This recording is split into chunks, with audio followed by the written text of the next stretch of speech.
The Anunnaki first entered human awareness through the slow awakening of written memory carved upon clay in the cradle of southern Mesopotamia.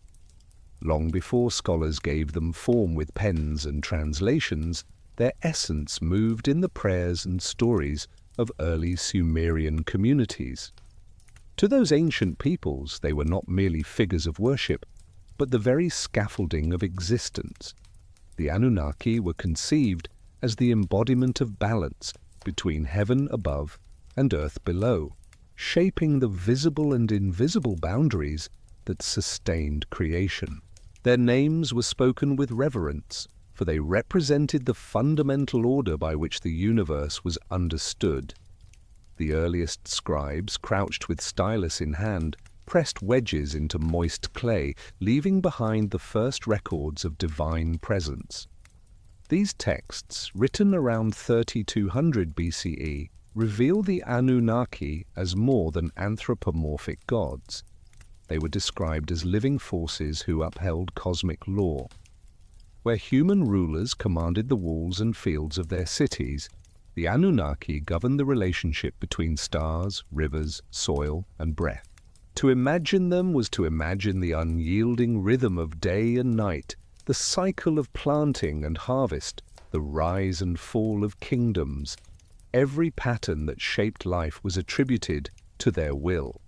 The Sumerians spoke of Anu, the great sky father, as supreme among the heavens, an unreachable presence dwelling in the highest realm. From his domain descended order, and with him began the genealogy of divine rule.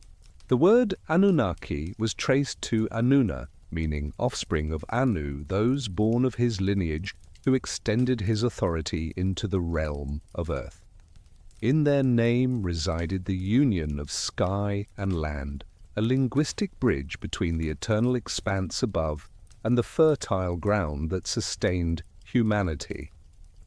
Thus even their title whispered of their role as intermediaries, translating the unreachable into the tangible, the eternal into the present.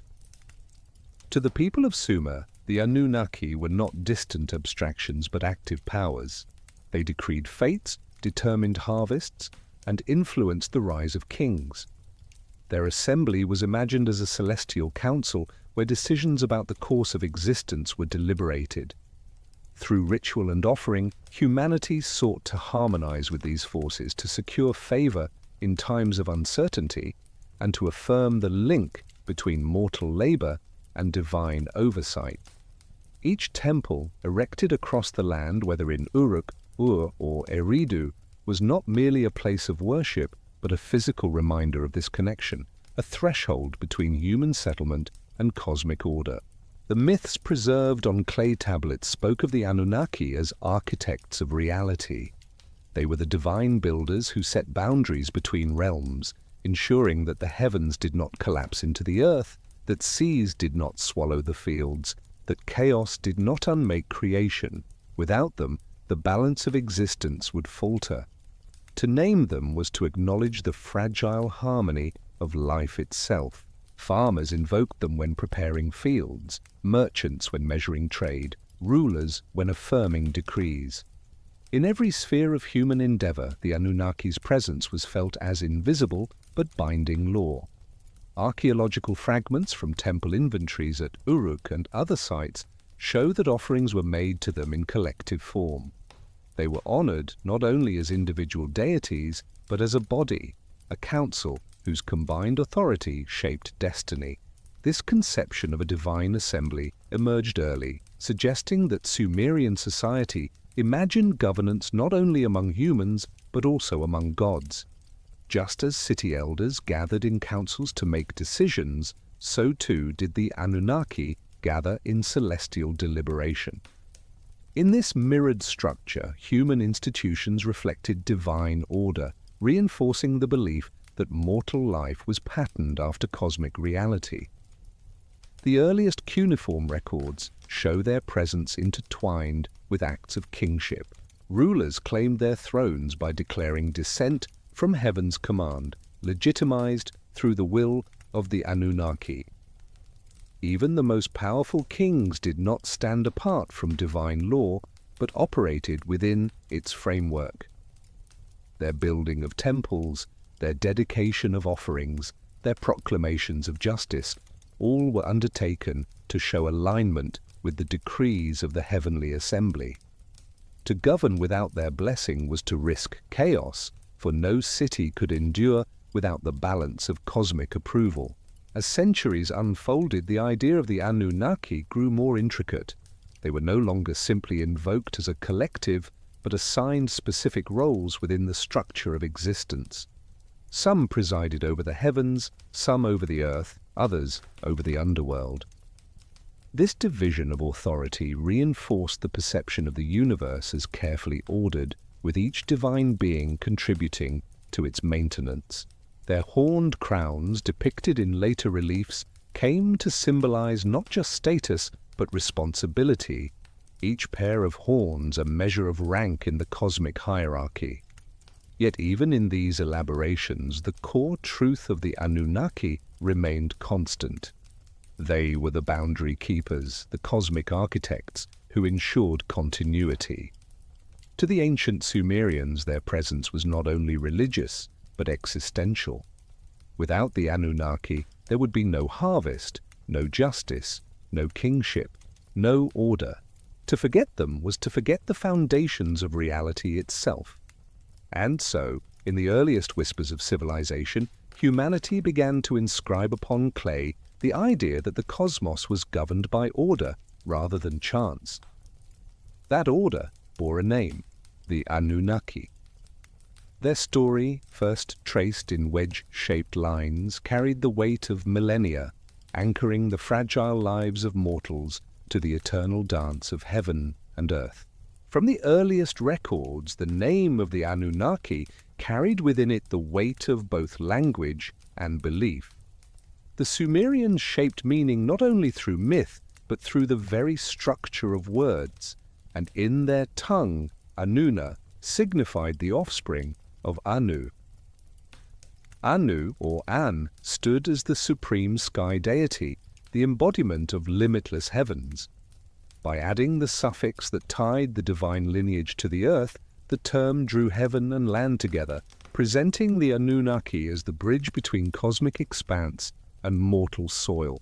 In this linguistic construction, the relationship between gods and men was made visible, revealing that divine authority extended from unreachable stars to the very ground beneath human feet. These gods were not distant abstractions, but tangible presences in the lives of early Sumerians. Administrative documents from around 3000 BCE mention offerings dedicated to the Anunna who judge, suggesting that from the beginning they were understood as arbiters of fate. Such records were not poetic flourishes, but practical lists of temple resources, proof that devotion to the Anunnaki was embedded in the functioning of society. Grain, oil, and livestock were set aside for them, ensuring that rituals affirming their cosmic role were continually renewed. In these offerings, the people acknowledged that justice and prosperity flowed from divine decrees. The idea of a divine council began to crystallize through these early mentions. Just as city elders gathered in assembly to decide disputes, so too the Anunnaki gathered in celestial halls to deliberate over matters of existence. The reflection was intentional. Human governance mirrored divine governance, and through this mirroring, the fragile authority of kings and officials found its legitimacy. To stand apart from the will of the Anunnaki was to risk collapse, for their decisions were not advisory, but binding upon both gods and men. This connection between divine will and earthly rule appears most vividly in the Sumerian king list, compiled during the third dynasty of Ur, around 2100 BCE, but drawing upon much older traditions. The text opens with the solemn declaration that kingship descended from heaven, a phrase that carried more than symbolic weight. Kingship itself was not merely a human institution, but a trust bestowed by the divine assembly. In this way, rulers were framed as caretakers of cosmic order, servants not only of their people but of the Anunnaki whose decrees structured reality. Each time the list named a king, it also implied a thread of connection back to the heavens.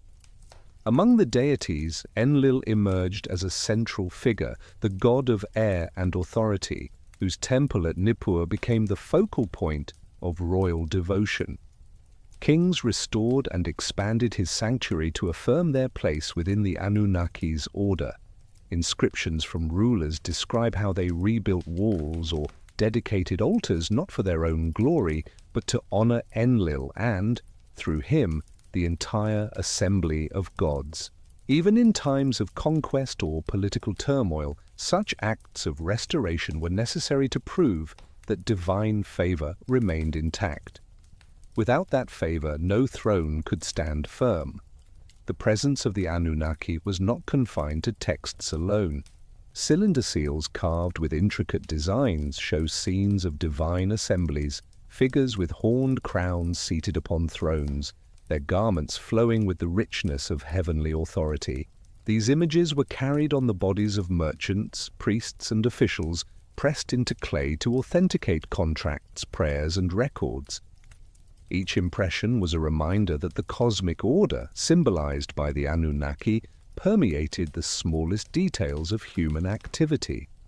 To mark a tablet with their image was to invoke their oversight, ensuring that even trade agreements bore the weight of divine witness. The authority of the Anunnaki extended beyond religious rites into the sphere of law. Centuries later, when Hammurabi composed his famous code, its prologue declared that Anu and Enlil had appointed him to establish justice in the land. This principle, that justice flowed from divine mandate, had its roots in the early conception of the Anunnaki as judges. Human law was valid only insofar as it reflected the decisions of the heavenly assembly. The ruler's role was not to invent justice, but to enact what had already been decreed in the higher court of the gods. Rituals at Nippur underscored this dependence. Kings from across Mesopotamia journeyed there to perform ceremonies before Enlil, seeking affirmation of their legitimacy. The sanctuary was not merely a local temple, but a stage upon which the relationship between mortal rulers and the Anunnaki was renewed. Each ritual act reaffirmed the bond, reminding both king and people that power was not seized by force alone, but granted through divine sanction. The prosperity of the land depended on this constant renewal, for without it the fragile balance of heaven and earth might falter. Thus, through language, ritual, and imagery, the identity of the Anunnaki emerged as both theological and practical. They were at once cosmic architects and active participants in daily life, ensuring that the harvest came, that rulers ruled, that justice prevailed. To invoke their name was to acknowledge that human life unfolded within a framework greater than itself. The Sumerians did not separate the sacred from the ordinary. In every action, the presence of the Anunnaki was assumed, their authority binding heaven and earth together. The rise of Mesopotamian cities gave visible shape to the theological structures already etched into clay. As villages expanded into bustling centers with canals, temples, and walls, the Anunnaki were imagined as the unseen rulers guiding this transformation. The growth of Uruk, with its vast precincts and monumental ziggurats, stood as a mirror of the divine assembly. Every brick laid, every irrigation channel extended, was understood as part of the cosmic order sustained by the gods. The people saw in their city not just human labor, but the blueprint of divine intention, and the Anunnaki were acknowledged as the architects behind both heaven and earth. In this context, the Sumerian king list gained even greater significance. It traced the continuity of power from the earliest times, always beginning with the phrase that kingship had descended from heaven. By anchoring political authority in the realm of the gods, the text provided more than a chronicle. It was a theological manifesto. It showed that rulers came and went, dynasties rose and fell, but kingship itself was eternal, preserved by the decrees of the Anunnaki. Through this lens, history was not random, but ordered, each succession a fulfillment of cosmic design. The king list also wove myth and reality together. It named rulers who reigned for impossibly long spans, suggesting an earlier age when the boundary between divine and human was more porous. These legendary kings were followed by more historically grounded figures, demonstrating the gradual transition from mythic time to lived history. In both realms, the Anunnaki were constant, their assembly maintaining the flow of legitimacy. To the Sumerians, there was no rupture between legend and fact. Both were threads of the same tapestry, woven by the divine council. Archaeological evidence from early temples reinforces this connection. At sites like Eridu, layers of construction reveal centuries of rebuilding, each new shrine erected upon the ruins of the old. This continuity reflected the belief that sacred space was eternal, maintained through human renewal under divine guidance. The Anunnaki were understood to inhabit these temples, their presence binding the city to the heavens. When rulers restored or expanded such sanctuaries, they did more than honor tradition. They reaffirmed the city's place within the cosmic order. The assembly of the Anunnaki was imagined as operating much like the councils of elders within human cities. Decisions were made collectively, and authority was distributed according to rank. Enlil, with his command of air and authority, often presided, but his leadership did not erase the voices of others. This vision of divine governance reinforced the Sumerian ideal that no single force acted in isolation. Order arose through balance, negotiation, and the acknowledgement of shared responsibility. Just as human communities depended on cooperation, so too did the cosmos depend on the deliberations of the gods. Depictions of the Anunnaki began to emphasize their role as intermediaries between realms. Seals show them standing at thresholds, guiding worshippers into the presence of higher deities, or presenting rulers before divine thrones. These images highlight their role as gatekeepers, ensuring that the boundary between heaven and earth remained intact while allowing communication across it. Without their mediation, the flow of blessings, legitimacy, and order would be disrupted. Humanity's relationship with the divine was always framed through the presence of the Anunnaki. This understanding carried profound implications for the lives of rulers. A king was not seen as an autonomous sovereign, but as a steward entrusted with power by the Anunnaki. His victories in battle, his decrees of law, his success in irrigation or construction, all were viewed as extensions of divine will. Failure to uphold justice or neglect of ritual was not merely a personal flaw, but a disruption of cosmic balance. In such cases, the Anunnaki could withdraw their favor, allowing enemies to triumph or natural forces to bring devastation. The stability of the realm was inseparable from the king's alignment with the assembly of gods. The presence of the Anunnaki also extended to the underworld. Texts speak of them not only as rulers of heaven and earth, but also as judges in the realm of the dead. Their authority spanned the entire spectrum of existence, from the stars above to the shadowy domains below. This universality underscored their role as cosmic regulators, ensuring that no sphere of reality lay outside their jurisdiction. To the Sumerians, death was not an escape from divine authority. Even in the afterlife, the Anunnaki's decrees shaped the fates of souls. Through myth, ritual, and record, the Anunnaki's identity crystallized as the foundation of existence. They were more than gods to be worshipped. They were the framework within which life unfolded. Their council mirrored human assemblies. Their authority legitimized rulers. Their imagery adorned seals, and their presence sanctified temples. In every aspect of Sumerian life, the Anunnaki were the silent arbiters, the invisible hands ensuring that heaven and earth remained in balance. The Sumerian imagination of the Anunnaki was inseparable from the rhythms of the natural world. To them, the cycle of seasons, the flooding of rivers, and the fertility of the fields were not blind forces, but the deliberate work of divine powers. The Anunnaki, seated in their assembly, were thought to regulate these cycles, decreeing when waters would rise, when crops would grow, and when drought or famine would strike. In this way, the people perceived every change in their environment as a reflection of cosmic order. Nature itself became the visible language through which the Anunnaki communicated their will. Within this system, Enlil held a place of special prominence.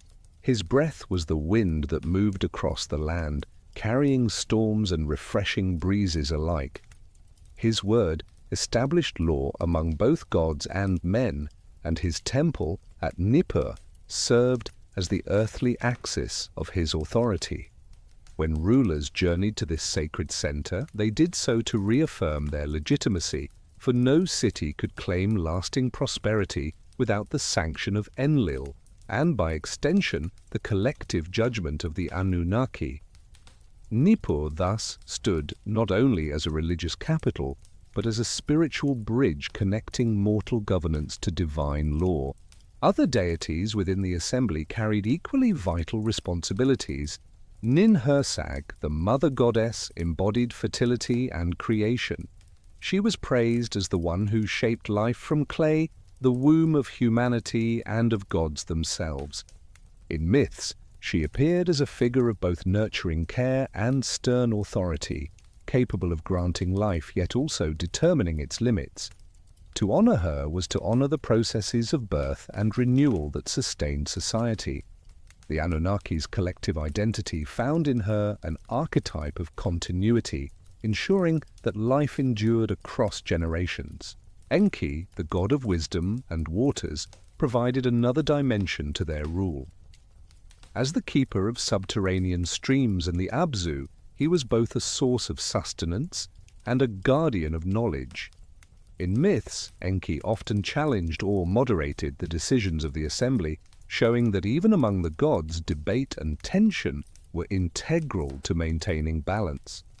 His interventions in tales of plague, famine, and flood highlight the complexity of the Anunnaki's governance.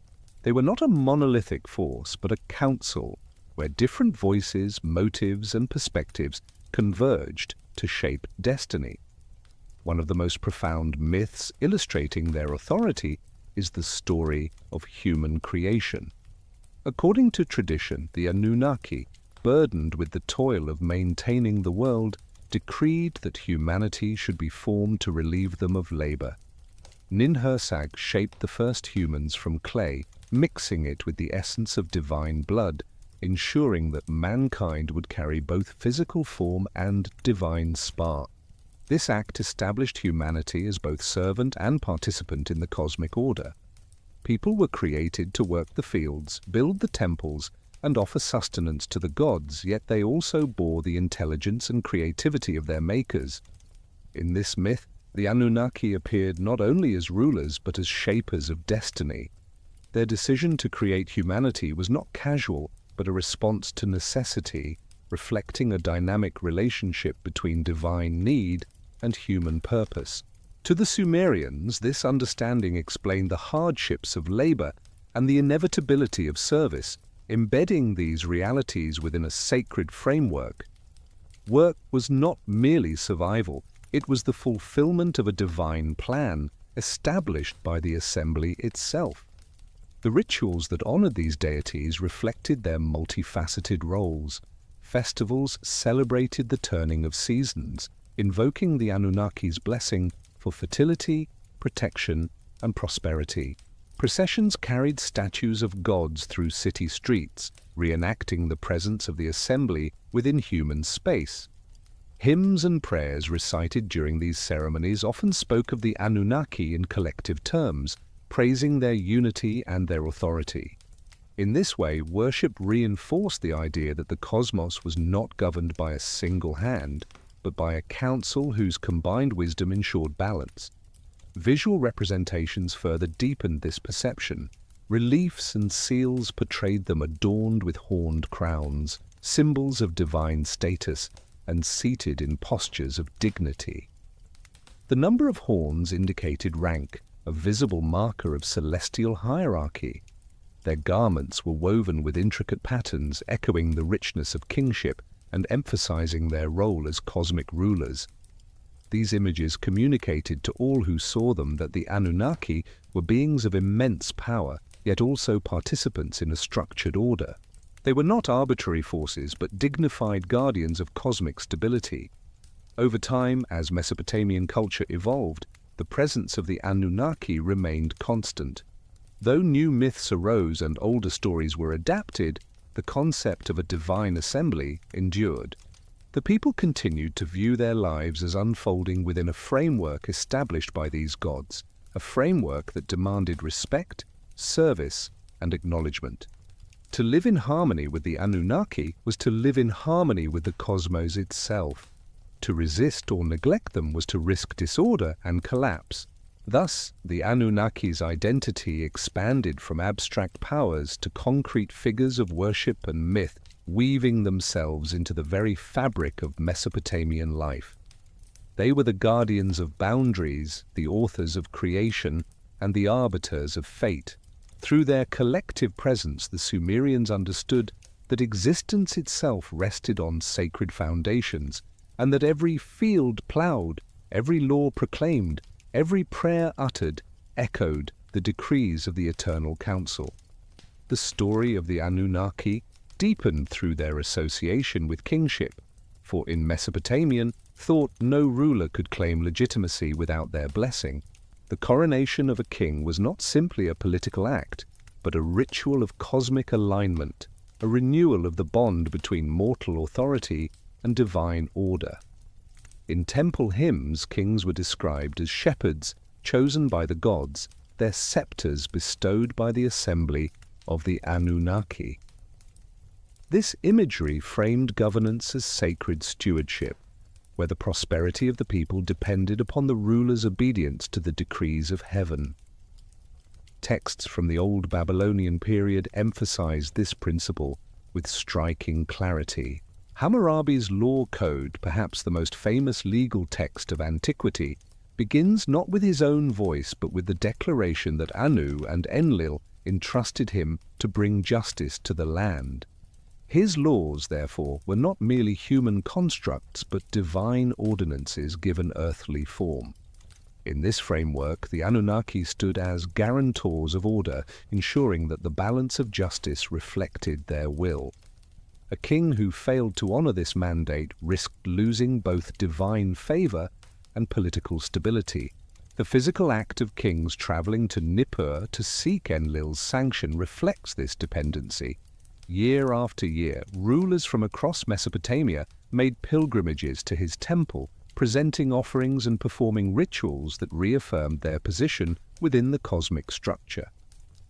These journeys were not empty gestures, but visible enactments of submission to the Anunnaki.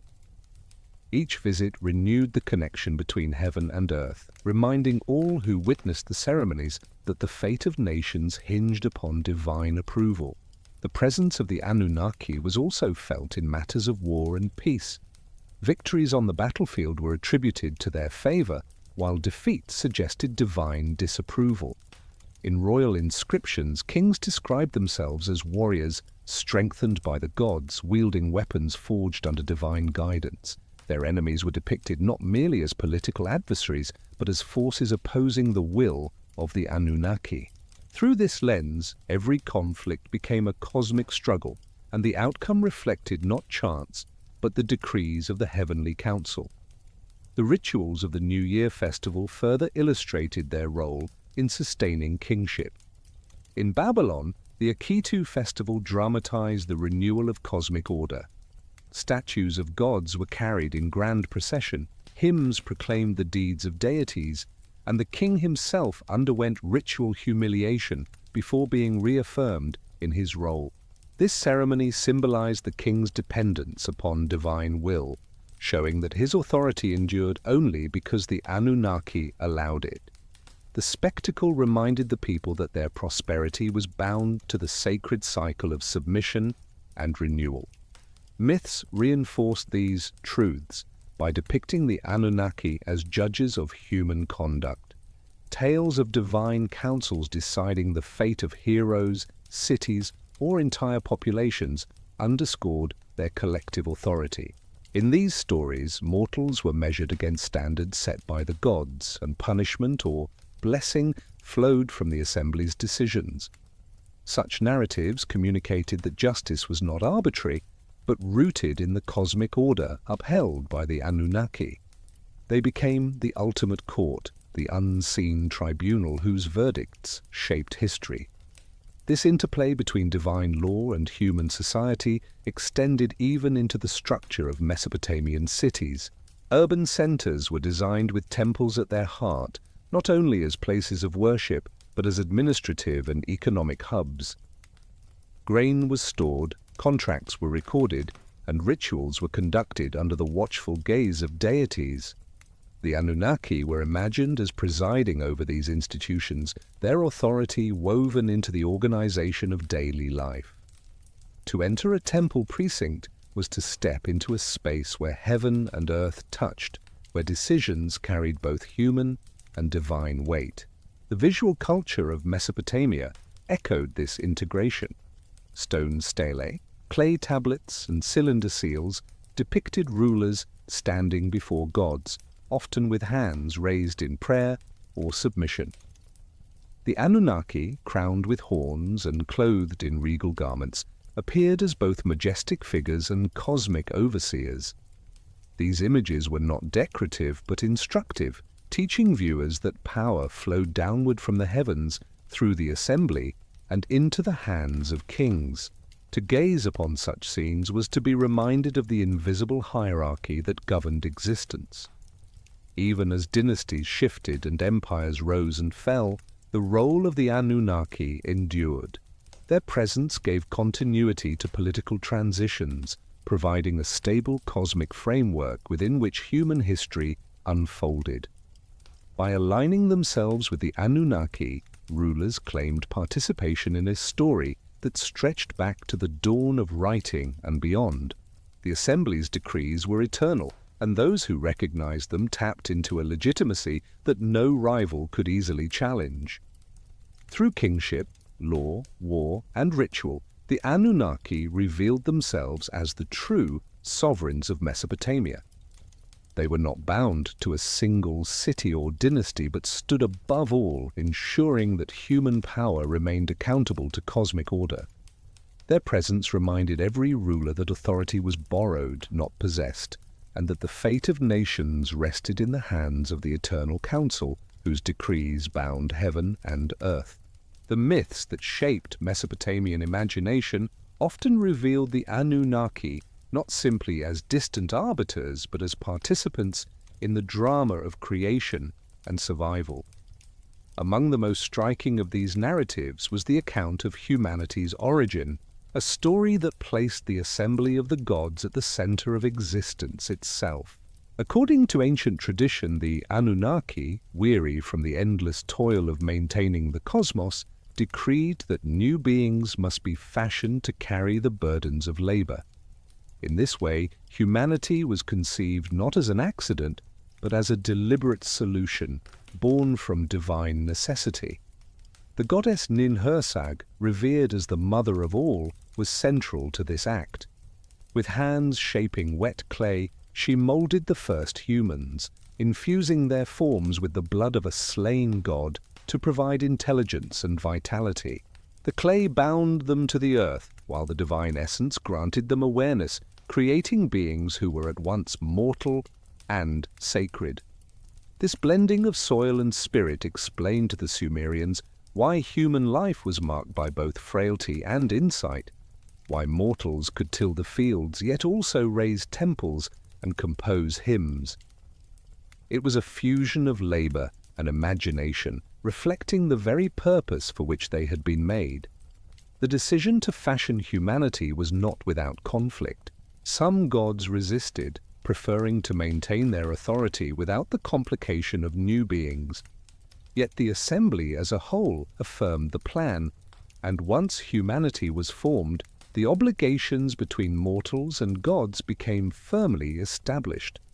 Humans were to labor in the fields, dig canals, and prepare offerings, sustaining not only themselves but the divine order. In return, the Anunnaki granted stability, fertility, and guidance. Life was thus framed as a sacred covenant, binding creation to its makers. Myths describing this creation often highlighted the collective nature of the Anunnaki's authority. It was not one god alone but the assembly that decided upon humanity's birth, reflecting the deeply ingrained idea of shared governance. Just as city councils deliberated over communal affairs, the gods weighed the needs of existence in their celestial court. This structure reinforced the Sumerian conviction that no sphere of life, divine or mortal, was ever ruled by a single will.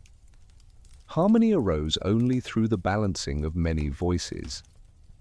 The implications of this myth stretched into every corner of Mesopotamian life.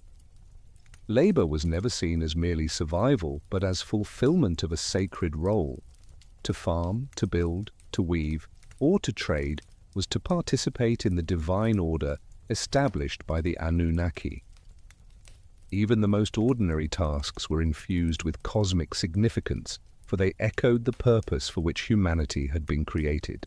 Through work, mortals honored their makers, and through offerings they acknowledged the bond between heaven and earth. The rituals surrounding creation reinforced these truths. Hymns praised Ninhursag's shaping hands and Enki's wisdom in guiding the process. Statues and reliefs depicted scenes of divine birth. Goddesses and midwives gathered around the first humans as they emerged from clay. Each retelling, whether sung in temple or etched into tablet, reminded listeners of their place within the grand design. Creation was not a distant event lost to the past, but a reality renewed daily in the labor of men and women across the land. This vision of humanity's purpose also explained the inevitability of hardship. Since humans had been made to relieve the gods of toil, suffering and struggle were intrinsic to their condition. Floods, famines, and plagues were not merely natural disasters, but reminders of the delicate balance between mortals and the divine assembly. At times, myths told of the gods deciding to reduce human numbers through such calamities, debating the best way to maintain order without destroying their creation. These stories reflected the fragility of human existence, forever dependent upon the shifting deliberations of the Anunnaki. Yet within this fragility lay dignity. Humanity carried the blood of the gods, and with it came intelligence, creativity, and the power to reflect. Though bound to serve, mortals were also capable of song, of law, of invention. This paradox, servants who were also sacred, defined the relationship between mankind and the Anunnaki. It gave rise to a worldview where obedience did not diminish humanity, but placed it within the sacred rhythm of the cosmos. Thus, the creation of humanity, as told by the Sumerians, was more than a tale of origins. It was a theological statement about purpose, labor, and destiny. The Anunnaki, through their collective decision, established a covenant that defined existence for millennia. Humanity was shaped from clay and divine blood not merely to survive, but to participate in the ongoing maintenance of the universe. Through work, prayer, and ritual, mortals upheld their side of this covenant, while the Anunnaki, in turn, preserved the fragile balance of heaven and earth. The myth of human creation carried within it not only a sense of origin, but also the seeds of responsibility. Once humanity had been fashioned, the relationship with the Anunnaki became a cycle of obligation and renewal. The gods provided order, sustenance, and protection, while mortals responded with labor, offerings, and devotion. This reciprocity ensured that the cosmic balance was preserved, and the rituals that developed around it became the foundation of Mesopotamian religion. In temples rising from city centers, people enacted their role in this sacred covenant, reaffirming their connection to the assembly of gods who had given them form. Central to this relationship was the concept of service. Humanity was created to ease the burdens of the Anunnaki, and so daily life became an offering in itself. Farmers who ploughed the fields, artisans who shaped vessels, and shepherds who tended flocks all carried out tasks that echoed the divine decree. Their work not only sustained their households but also supported the temples where offerings were gathered and distributed. Each act of labor was framed as a reflection of the sacred purpose for which humans existed, binding ordinary toil to cosmic necessity. The gods, however, were not silent overseers. Myths describe them gathering in councils to decide the fate of their creation. In times when humanity multiplied too quickly or threatened the balance of existence, the Anunnaki debated measures to reduce their numbers. Famine, plague, and flood were envisioned as tools wielded by the assembly, each one considered carefully, as though the gods themselves grappled with the weight of their decisions. These stories conveyed to mortals that suffering, while painful, had meaning within the broader framework of cosmic balance. One particularly striking tale recounts how Enki, the god of wisdom, often opposed harsh measures proposed by his fellow deities. Where others called for destruction, he sought moderation, offering alternative solutions that preserved humanity while still addressing divine concerns. His interventions portrayed him as both loyal to the assembly and sympathetic to mortals, embodying the complexity of divine governance. Through Enki, the myths revealed that even the gods experienced conflict, negotiation, and compromise, reflecting the same dynamics found within human councils. The creation myths also emphasized the role of divine midwives. 14 birth goddesses acting under Ninhursag's direction shaped the first men and women. Each goddess was tasked with bringing forth a pair, ensuring diversity and balance within the new race. This detail underscored the Sumerian belief that human society was intended to be varied, with differences woven into its very origin. The presence of many goddesses working together mirrored the cooperative nature of the Anunnaki's own assembly, reinforcing the principle that creation arose through collective effort rather than solitary power. The symbolism of clay and blood carried profound meaning. Clay represented the earth, the material from which all living beings emerged, while divine blood signified the spark of awareness that set humans apart from animals. To combine them was to unite mortality with divinity, weakness with strength, limitation with creativity. This mixture explained why human life was at once fragile and extraordinary. Mortals could build cities, compose hymns, and contemplate the heavens, yet they were also bound by hunger, sickness, and death. The paradox was not a flaw, but the very essence of their existence. Ritual life constantly returned to this paradox. Festivals celebrated the gift of creation while acknowledging the responsibilities it entailed.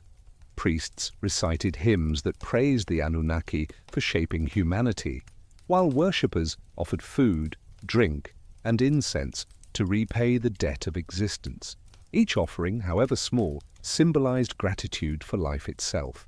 In return, the people sought blessings of fertility, protection, and prosperity, trusting that the assembly of gods would maintain the fragile balance that made civilization possible.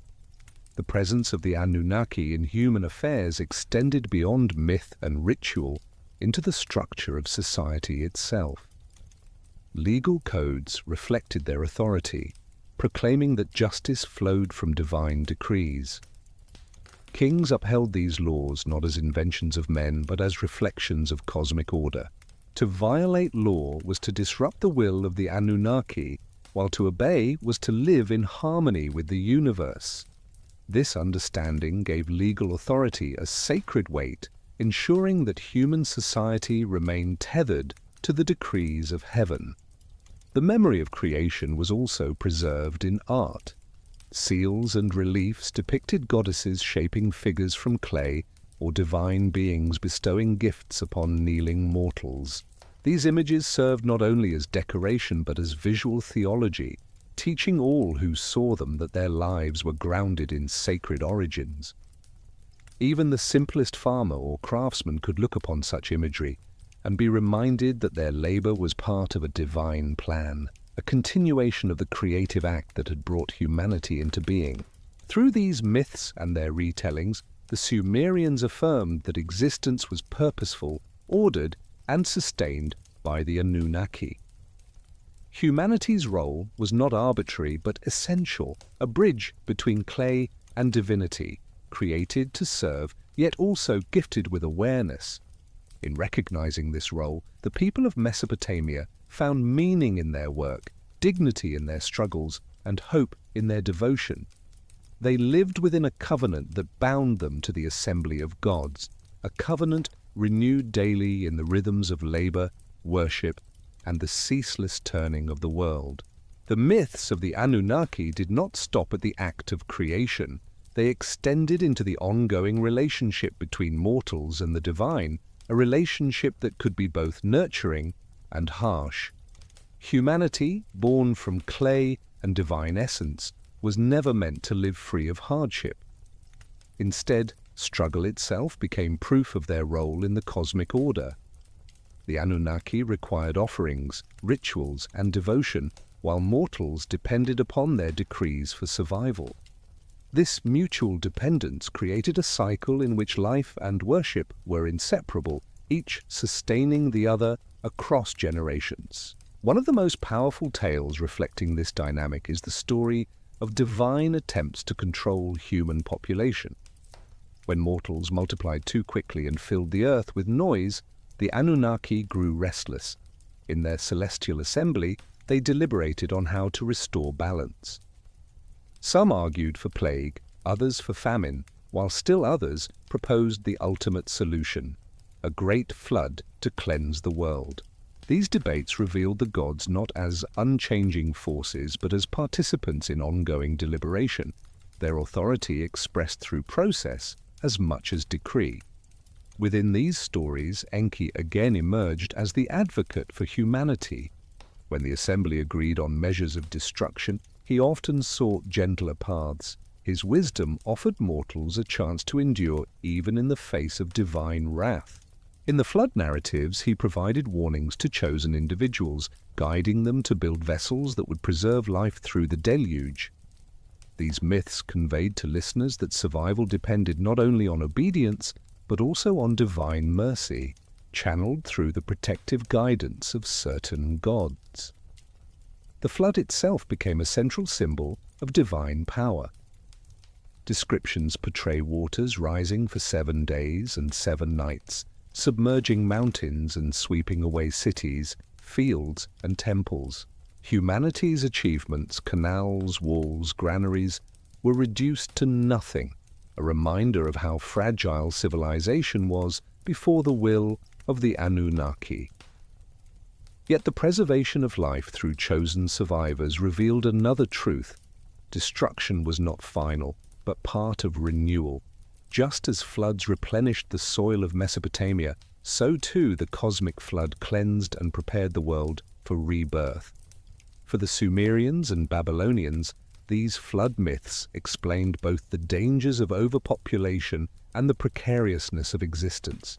They suggested that divine authority was not arbitrary but purposeful, aiming always to maintain balance.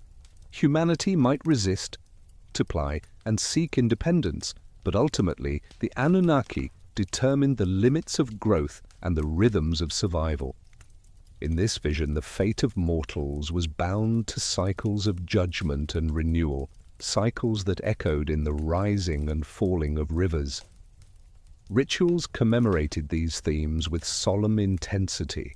Hymns recounted the deliberations of the gods, and ceremonies of purification symbolically reenacted the washing away of chaos. Priests poured libations of water as reminders of the flood's cleansing force, while worshippers offered prayers for mercy and stability. In these acts, the people acknowledged their vulnerability and their reliance on the assembly's continued favor. The flood was both a terror remembered and a lesson embraced, a symbol of divine authority that could destroy yet also renew. The myths also carried profound theological implications. They showed that even the Anunnaki were bound by the consequences of their decisions.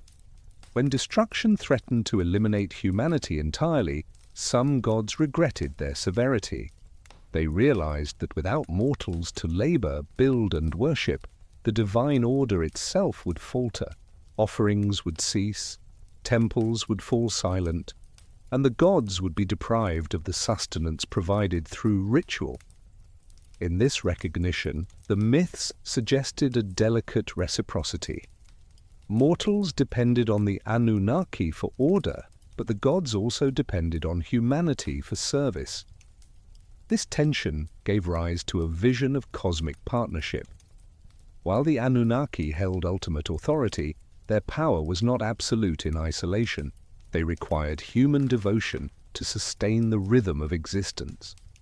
This understanding infused Mesopotamian religion with a sense of mutual obligation, binding gods and men together in a fragile but enduring covenant. To neglect ritual was to weaken the gods, and to neglect justice was to anger them. Both realms were intertwined, each shaping the fate of the other. The flood narratives also connected Mesopotamian thought to neighboring traditions. Variants of the story appear across cultures, from the Akkadian Atrahasis to the later Babylonian Gilgamesh epic. Each version retained the core theme of divine judgment through water, while adding local details and theological nuances. The persistence of the tale underscores its central role in shaping the ancient imagination. To tell of the flood was to confront the ultimate power of the Anunnaki, a power that could unmake creation as easily as it had shaped it. Thus, through the stories of plague, famine, and flood, the Anunnaki revealed themselves as both creators and destroyers, judges and preservers. Humanity, caught between fear and gratitude, learned to live with constant awareness of their authority. The world was not given freely, but lent under conditions of service and reverence. To accept this truth was to find stability. To resist was to invite chaos.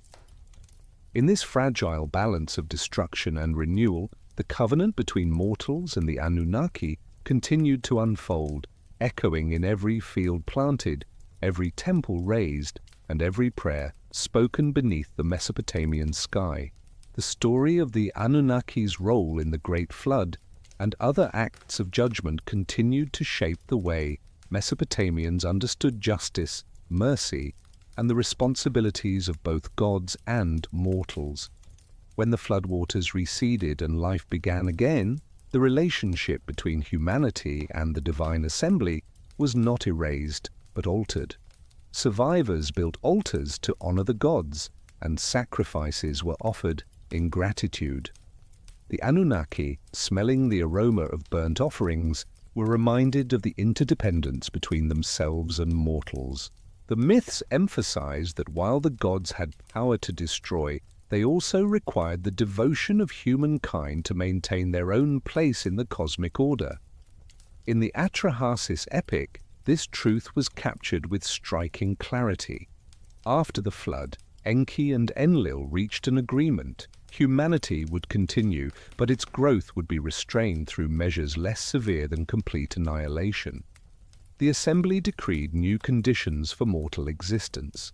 Lifespans would be shortened, childbirth would involve pain, and death would be an unavoidable part of life. These changes explain to the ancient listener why human lives were marked by suffering and mortality. Hardship was not random but woven into the fabric of existence as part of the covenant between mortals and the Anunnaki. This divine decision also reflected a recognition of balance. The gods no longer sought to eliminate humanity, but to regulate it. Through this arrangement, human communities could flourish while never forgetting their dependence on higher powers. Rituals, offerings, and obedience became the means, by which mortals demonstrated respect for the decrees of the Anunnaki. Each temple sacrifice echoed the covenant formed after the flood, a reminder that survival itself was conditional, granted by divine will. The imagery of the flood lingered in cultural memory, shaping attitudes toward natural disasters. When rivers rose too high or fields failed to yield, the people interpreted these events as warnings from the assembly. Priests responded with rituals of appeasement, seeking to restore harmony between heaven and earth. In this way, every misfortune became part of a dialogue with the gods, and every ritual act carried the weight of preserving the fragile balance that sustained civilization.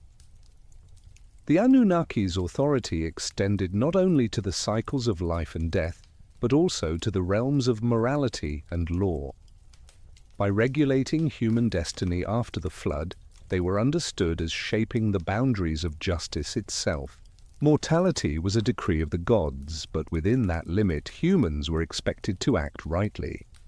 Myths emphasized that injustice, oppression, and neglect of the poor invited divine anger. The Anunnaki were not indifferent to human affairs, but demanded that rulers govern with fairness and that societies uphold order. Their role as cosmic judges influenced every legal and social institution of Mesopotamia. In this sense, the flood narratives carried both warning and comfort. They warned that the gods could bring devastation if mortals defied order, but they also comforted by showing that life would continue even after catastrophe.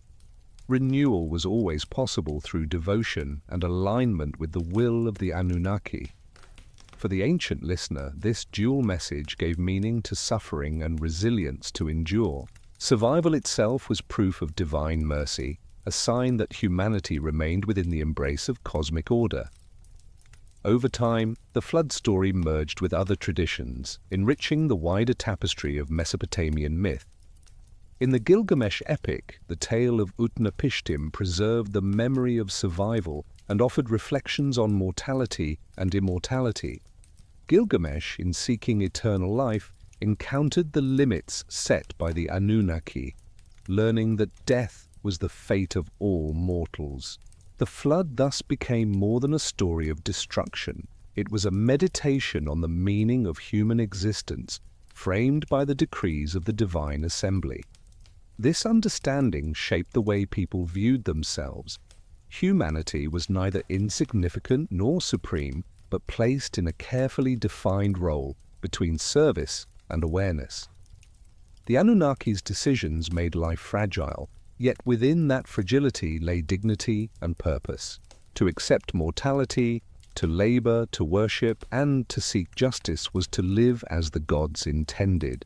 Such acceptance did not diminish humanity but affirmed its place within the grand structure of the universe. Thus, the flood myths and their aftermath revealed the Anunnaki as more than creators or destroyers. They were regulators of existence, ensuring that humanity endured, but always within limits. Mortals, for their part, responded with devotion, offering sacrifices and enacting laws that reflected divine justice. Through this ongoing dialogue, life continued, fragile yet meaningful, shaped by the eternal presence of the assembly who bound heaven and earth together. The vision of the Anunnaki as regulators of existence extended beyond cosmic disasters and into the intimate patterns of everyday life.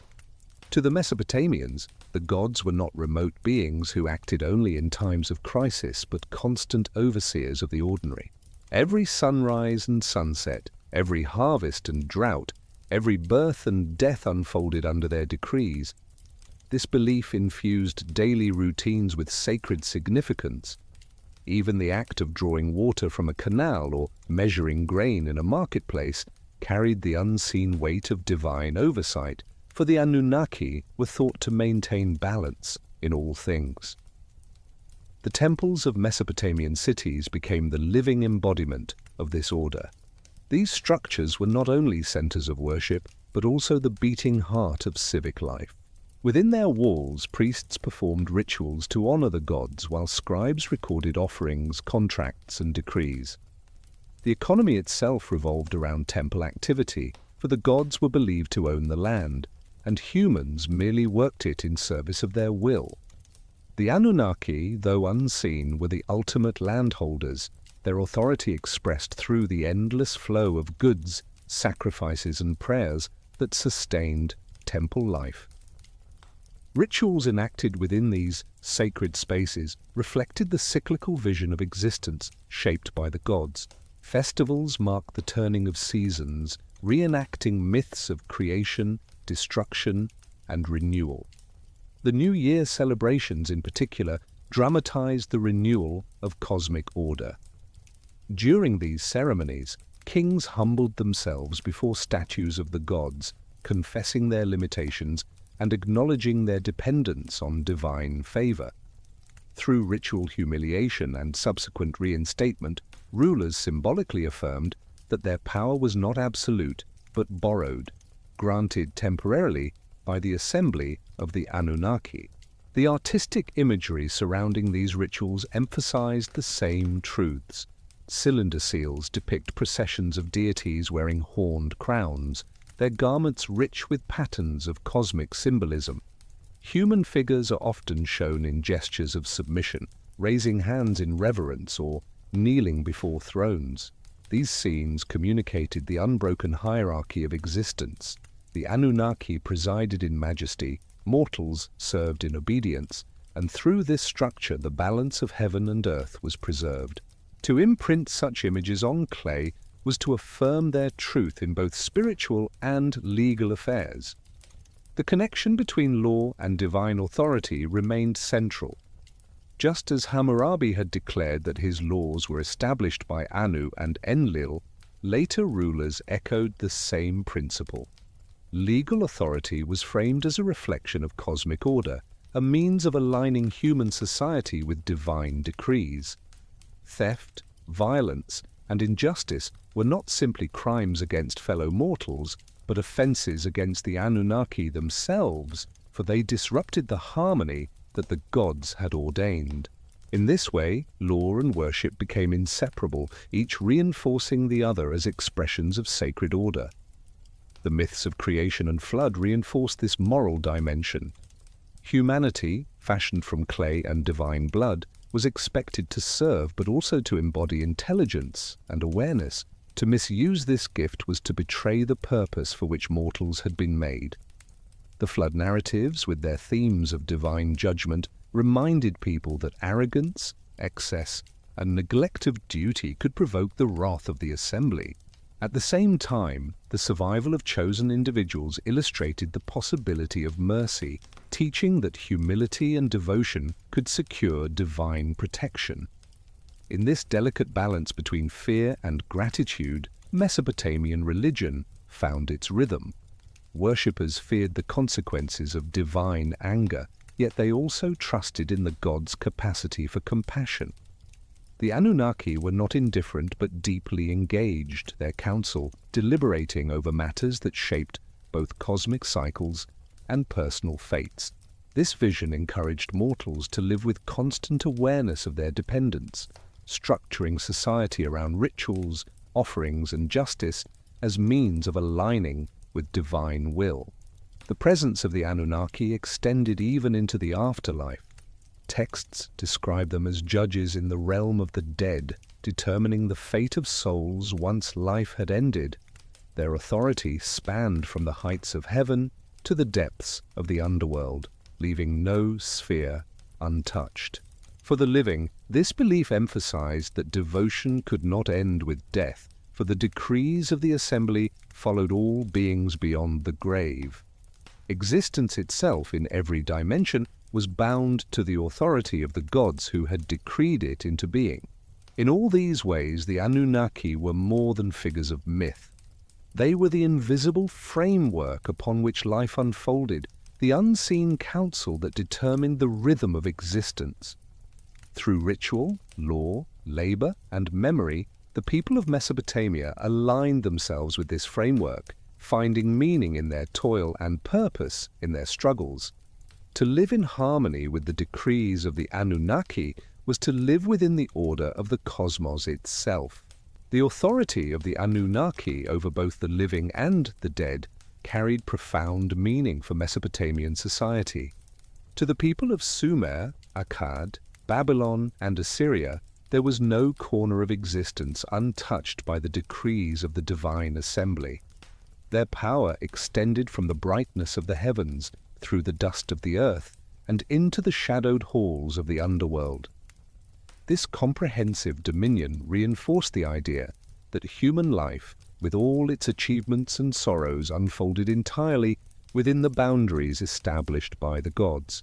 In the underworld myths, the Anunnaki often appeared as judges presiding over the destinies of the departed. Souls that descended into the dark lands beneath the earth were weighed and measured according to the decrees of the gods. This vision of judgment echoed their role in the heavens, showing that the assembly's authority was consistent across all realms.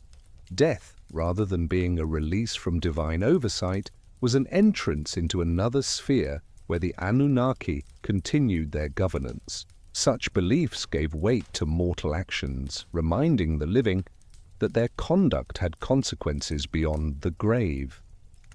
Temples incorporated this vision into their rituals. Ceremonies for the dead often included invocations of the Anunnaki, asking for leniency and protection as souls journeyed into the underworld. Offerings of food, drink, and incense were made to ease the passage, demonstrating that devotion was necessary not only in life but also in death. Families honored their ancestors through these rites, believing that continued service to the gods ensured peace for the departed. In this way, the Anunnaki were present in the most intimate moments of mourning and remembrance, binding generations together under their watchful gaze. This perception of divine oversight shaped the way Mesopotamians viewed their world. Mortals did not see themselves as isolated beings, but as participants in a vast continuum stretching from the earliest kings named in myth to the countless souls dwelling in the underworld. The Anunnaki presided over this continuum, ensuring that it remained ordered and purposeful.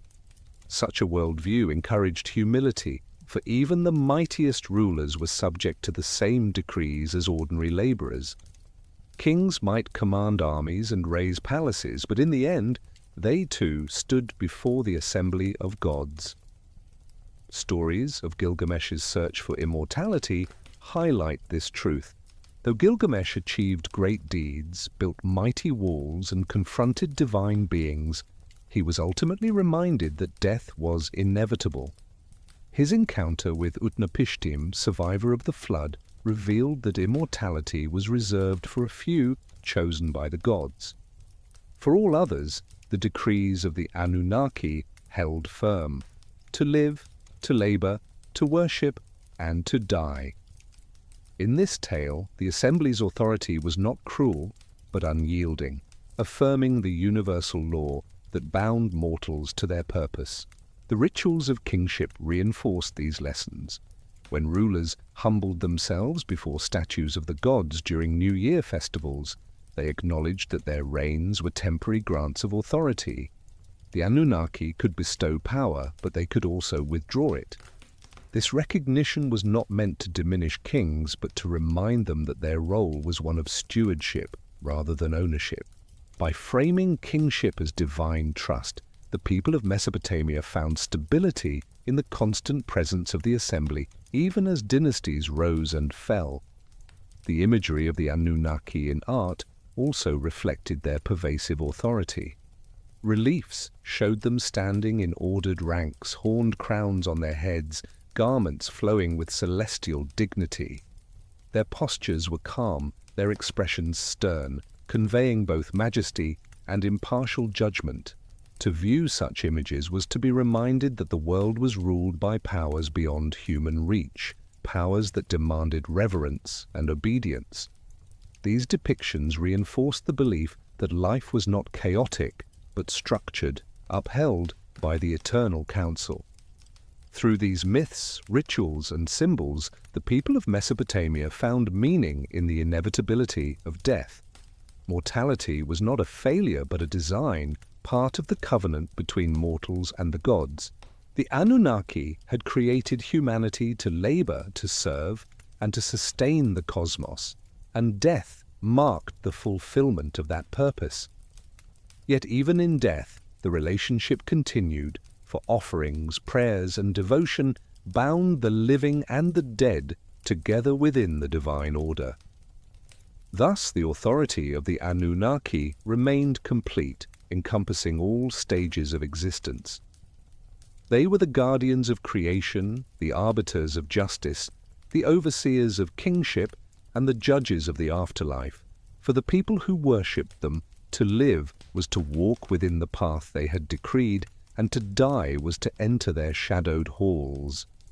In both realms the assembly's presence was constant, a reminder that existence itself was a gift granted and sustained by the eternal powers who bridged heaven and earth. The Mesopotamian imagination often portrayed the Anunnaki as both majestic and deeply involved in the fate of cities and their people. They were not distant abstractions dwelling in unreachable skies, but figures who manifested their authority through temples, rituals, and kingship.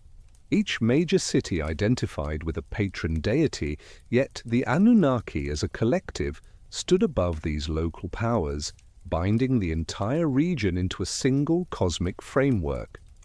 Through their assembly, the destinies of nations were debated, and the balance of existence maintained.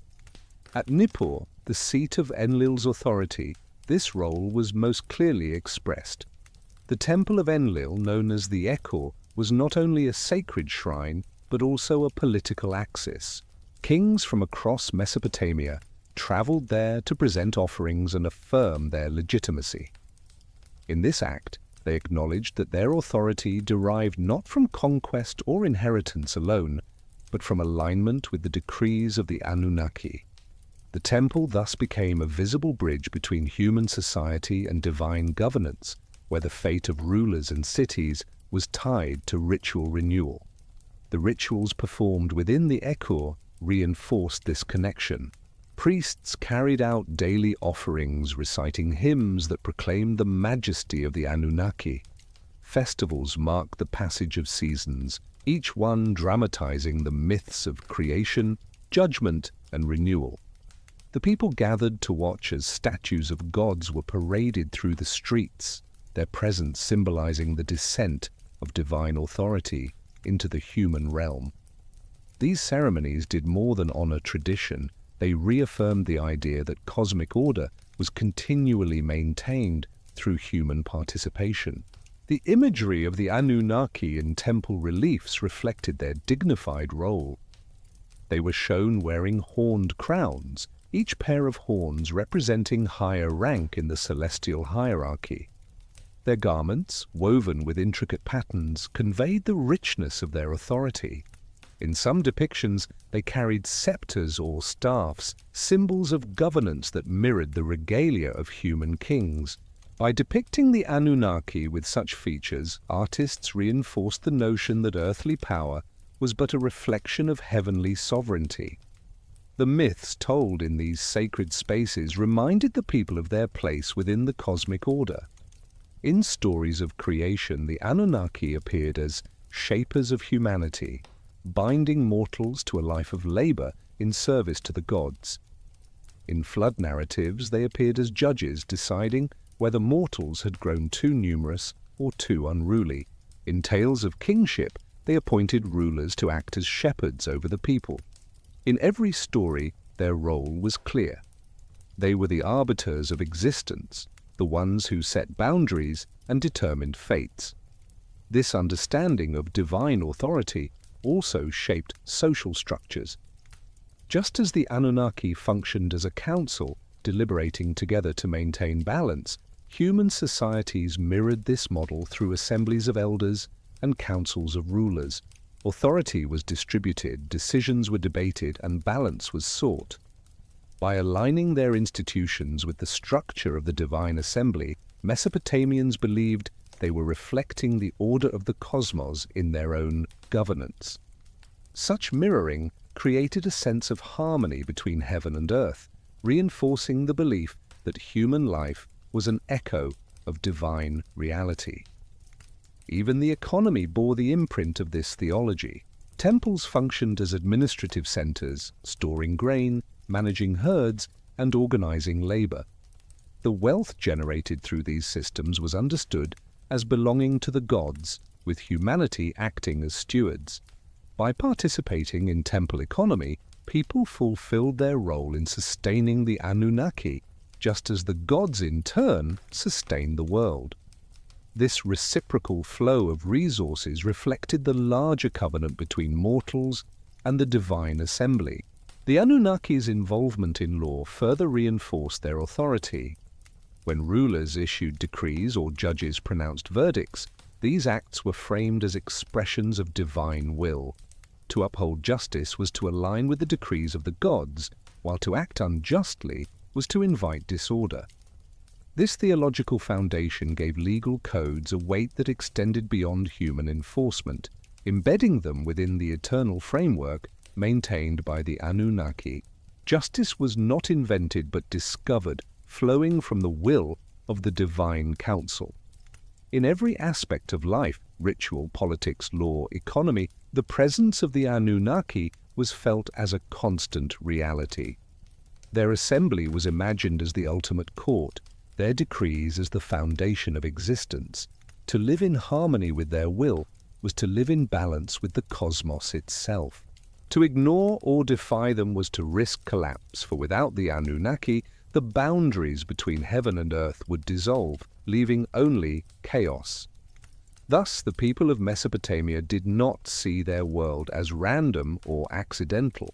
They understood it as carefully maintained by the eternal council of gods, whose authorities spanned every realm of life and death. Through rituals, offerings, and devotion, they participated in this cosmic order, reaffirming each day that the Anunnaki remained the guardians of balance, the architects of reality, and the eternal rulers who bound heaven and earth together. The myths that surrounded the Anunnaki often wove together themes of creation, judgment, and kingship, but they also explored the tension between divine will and human ambition. One of the most telling examples can be found in the Epic of Gilgamesh, where the actions of a mortal king brought him into direct engagement with the decrees of the gods. Though Gilgamesh was described as 2/3 divine and 1/3 human, his strength and pride placed him in conflict with the balance maintained by the Anunnaki. His story revealed the limits of human power and the inevitability of submission to divine order. In the opening of the epic, Gilgamesh's tyranny over Uruk provoked cries from his people. He demanded excessive labor, seized women, and ruled without restraint. These actions disrupted the harmony that the Anunnaki required, and the people prayed to the gods for relief. Their petitions reached the assembly, and the Anunnaki deliberated on how to restore balance. Rather than destroy Gilgamesh, they created Enkidu, a wild man born of the steppe, to confront and humble him. This act reflected the divine preference for correction rather than annihilation, showing how the gods used creative intervention to restore order among mortals. Enkidu, formed from clay and animated by the will of the gods, embodied a different aspect of humanity. Living among animals, he possessed instinct, strength, and purity untouched by civilization. When he was introduced to human life, he became a mirror to Gilgamesh, a figure whose presence forced the king to confront his own excesses. Their eventual friendship demonstrated that divine correction could take the form of companionship and transformation rather than punishment alone. Through Enkidu, the Anunnaki reminded Gilgamesh that even the greatest kings were accountable to cosmic law. The confrontation between Gilgamesh and Enkidu at the gates of Uruk became a turning point in the epic. When they wrestled, the people of the city saw in their struggle more than a contest of strength. It was a symbolic clash between unchecked ambition and divinely ordained balance. Though Gilgamesh prevailed, he was changed by the encounter, recognizing Enkidu not as an enemy but as a brother. This shift reflected the subtle hand of the Anunnaki, guiding human destiny, not through direct intervention, but through carefully shaped encounters that altered the course of history. Together, Gilgamesh and Enkidu undertook heroic quests, seeking to carve their names into eternity. Their journey to the cedar forest where they faced the guardian Humbaba revealed another layer of the god's authority. Humbaba, appointed by Enlil to protect the sacred grove, embodied the divine limits placed upon human expansion. To challenge him was to defy the boundaries set by the Anunnaki. Yet, Gilgamesh and Enkidu, driven by pride and desire for glory, slew Humbaba, an act that disrupted the cosmic order. Their victory was not celebrated by all the gods. Instead, it drew judgment from the assembly, showing that even heroic deeds could incur divine displeasure. This theme deepened with their encounter with the Bull of Heaven. When Ishtar proposed marriage to Gilgamesh and was rejected, she appealed to the Council of Gods for vengeance. The bull was unleashed, trampling fields and threatening Uruk. Gilgamesh and Enkidu fought together to slay the beast, but this triumph carried heavy consequences. The gods, angered by their defiance and the destruction of sacred creatures, decreed that one of the heroes must die. Enkidu was chosen, and his slow decline became a lesson to Gilgamesh in the inevitability of death and the limits of human striving. Enkidu's death revealed the depth of the Anunnaki's authority. It showed that even those shaped by divine will could not escape mortality once decreed by the assembly. His passing plunged Gilgamesh into grief and despair, forcing him to confront truths he had long resisted. His journey to seek immortality, though noble, ended in failure, for the gods had established death as the fate of all mortals. Through his story, the myths conveyed that human greatness, no matter how dazzling, remained subject to divine boundaries. The Epic of Gilgamesh, preserved on clay tablets, thus carried forward the theology of the Anunnaki.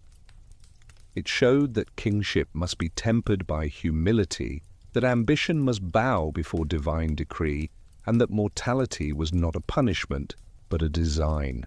The friendship between Gilgamesh and Enkidu revealed the power of companionship to transform pride into wisdom, while their struggles against Humbaba and the bull illustrated the consequences of crossing boundaries set by the gods. In every turn of the narrative, the presence of the Anunnaki was implicit, shaping outcomes and affirming the eternal order. Through this epic, the people of Mesopotamia were reminded that their lives, like those of their kings, unfolded within a framework established by the divine assembly. To resist that framework was to invite tragedy, but to accept it was to find meaning in labor, companionship, and devotion. The story of Gilgamesh became not only a tale of adventure, but a meditation on human purpose, framed by the decrees of the Anunnaki who bound heaven and earth together. The death of Enkidu marked a profound turning point, not only in the Epic of Gilgamesh, but also in the broader Mesopotamian reflection on mortality and divine authority. Through Enkidu's slow decline, the Anunnaki demonstrated that death was not a punishment for wrongdoing, but an unavoidable decree woven into the fabric of existence. His once mighty strength ebbed away, his body succumbed to illness, and his spirit descended into the underworld, where the assembly of gods presided. For Gilgamesh, who had believed his greatness could lift him above ordinary fate, this loss shattered his confidence and filled him with dread. The grief he expressed was described as overwhelming, a torrent of anguish that echoed through the city of Uruk. He mourned not only for his companion, but also for himself, for Enkidu's death revealed to him the inevitability of his own end. This confrontation with mortality became the driving force of his next journey, as he resolved to seek out the secret of eternal life. His quest reflected the universal human desire to escape death, but it also revealed the boundaries that the Anunnaki had established to define human existence. Gilgamesh's search led him beyond the familiar boundaries of civilization into wilderness, mountains, and seas.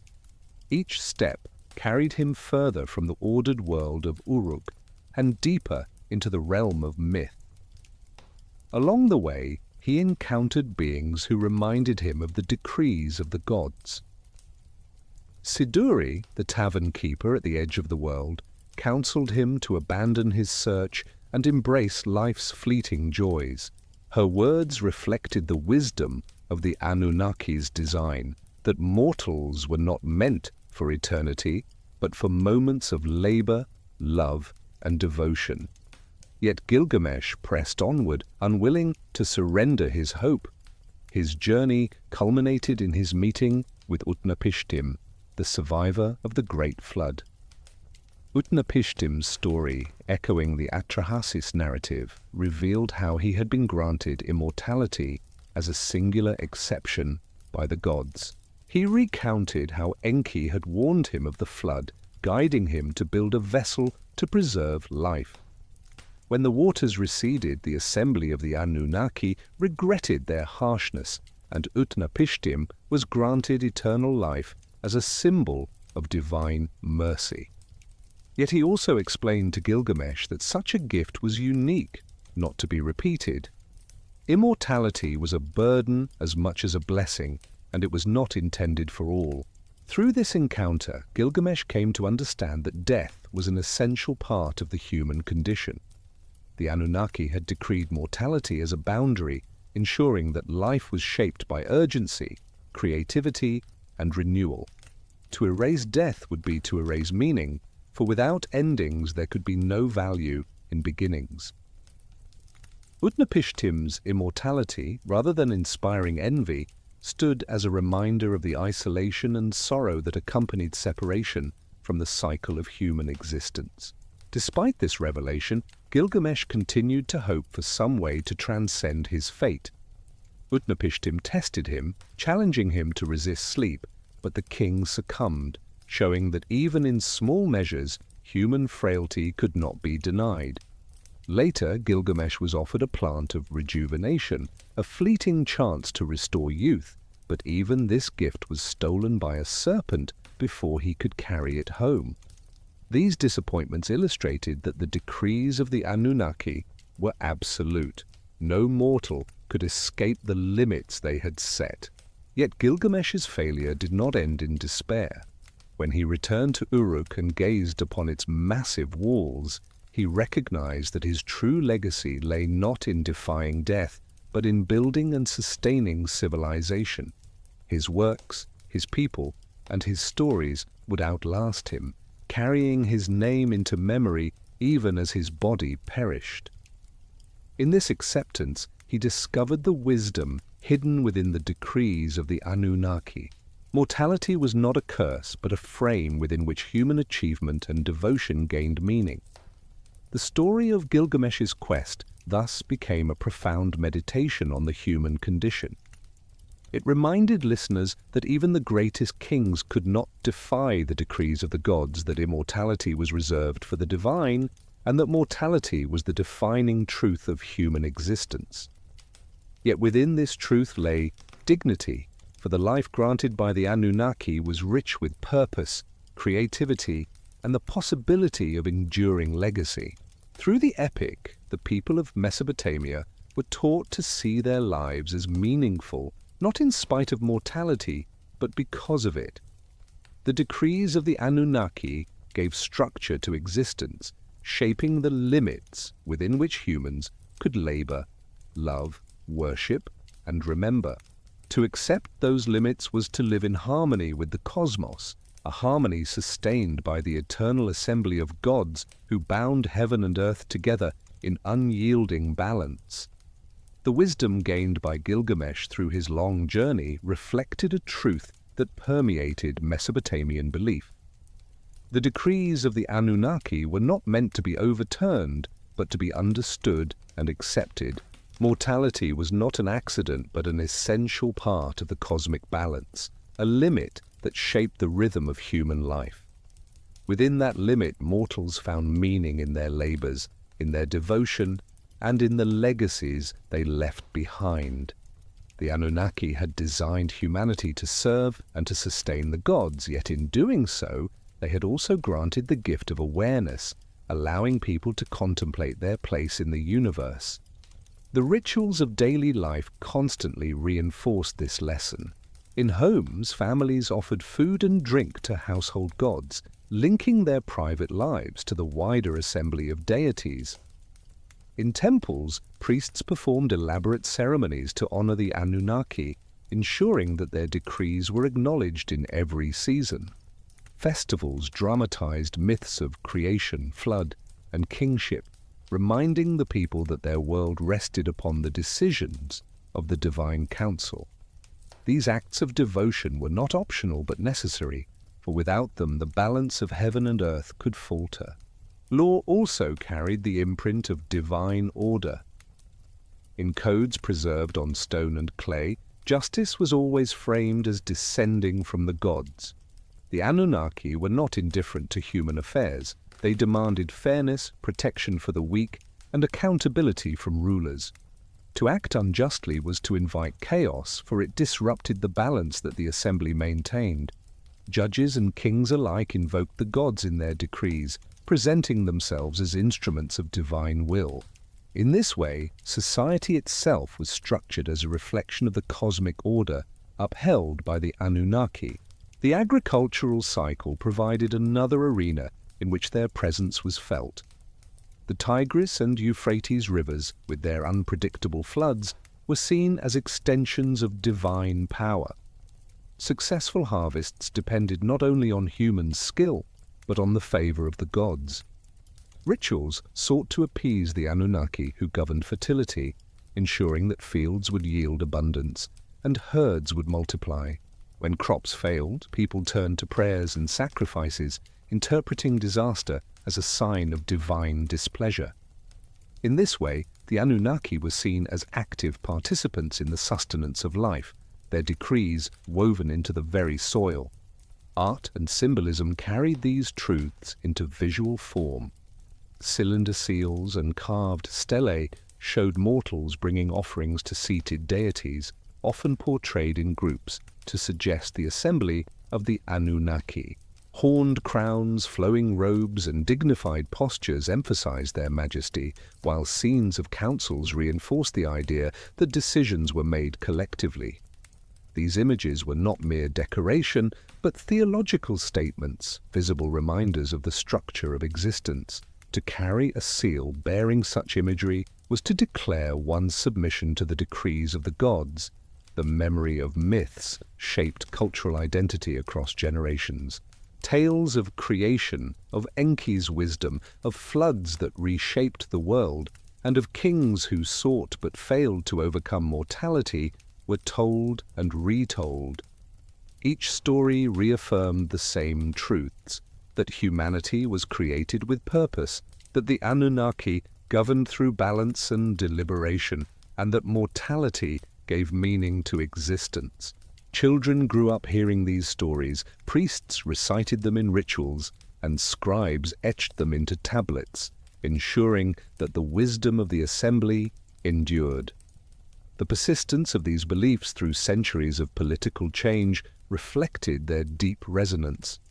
Empires rose and fell, yet the idea of the Anunnaki as cosmic arbiters remained constant. Assyrian kings carved their images into palace walls, Babylonian priests recited their names in temples, and scribes in distant provinces copied their myths onto clay. This continuity revealed that the assembly's authority was not bound to one city or dynasty, but belonged to the fabric of Mesopotamian civilization itself. Even as neighboring cultures adapted and transformed these myths, the essence of the Anunnaki endured. The flood story, retold in the Gilgamesh epic, influenced traditions beyond Mesopotamia, weaving itself into broader narratives of human origins and divine judgment. The figure of a council of gods deliberating and decreeing echoed in later mythologies across the ancient Near East. The Sumerian vision of the Anunnaki thus became part of a larger human reflection on existence, shaping ideas far beyond the rivers where it was first inscribed in clay.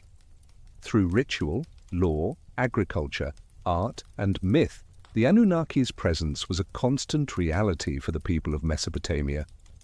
Their decrees defined the boundaries of life, their judgments explained suffering and renewal, and their authority sustained the rhythm of civilization. Mortals lived, labored, and worshipped within the framework established by the Eternal Council, finding purpose in service and meaning in mortality. In every sphere of existence, the Anunnaki stood as the unseen architects of order, binding heaven and earth into a single, sacred whole. The role of the Anunnaki in shaping human destiny was not confined to myth or ritual alone. It extended into the structures of daily society and the architecture of cities. Every settlement in Mesopotamia bore the imprint of divine authority, with temples rising at their centers as visible anchors of cosmic order.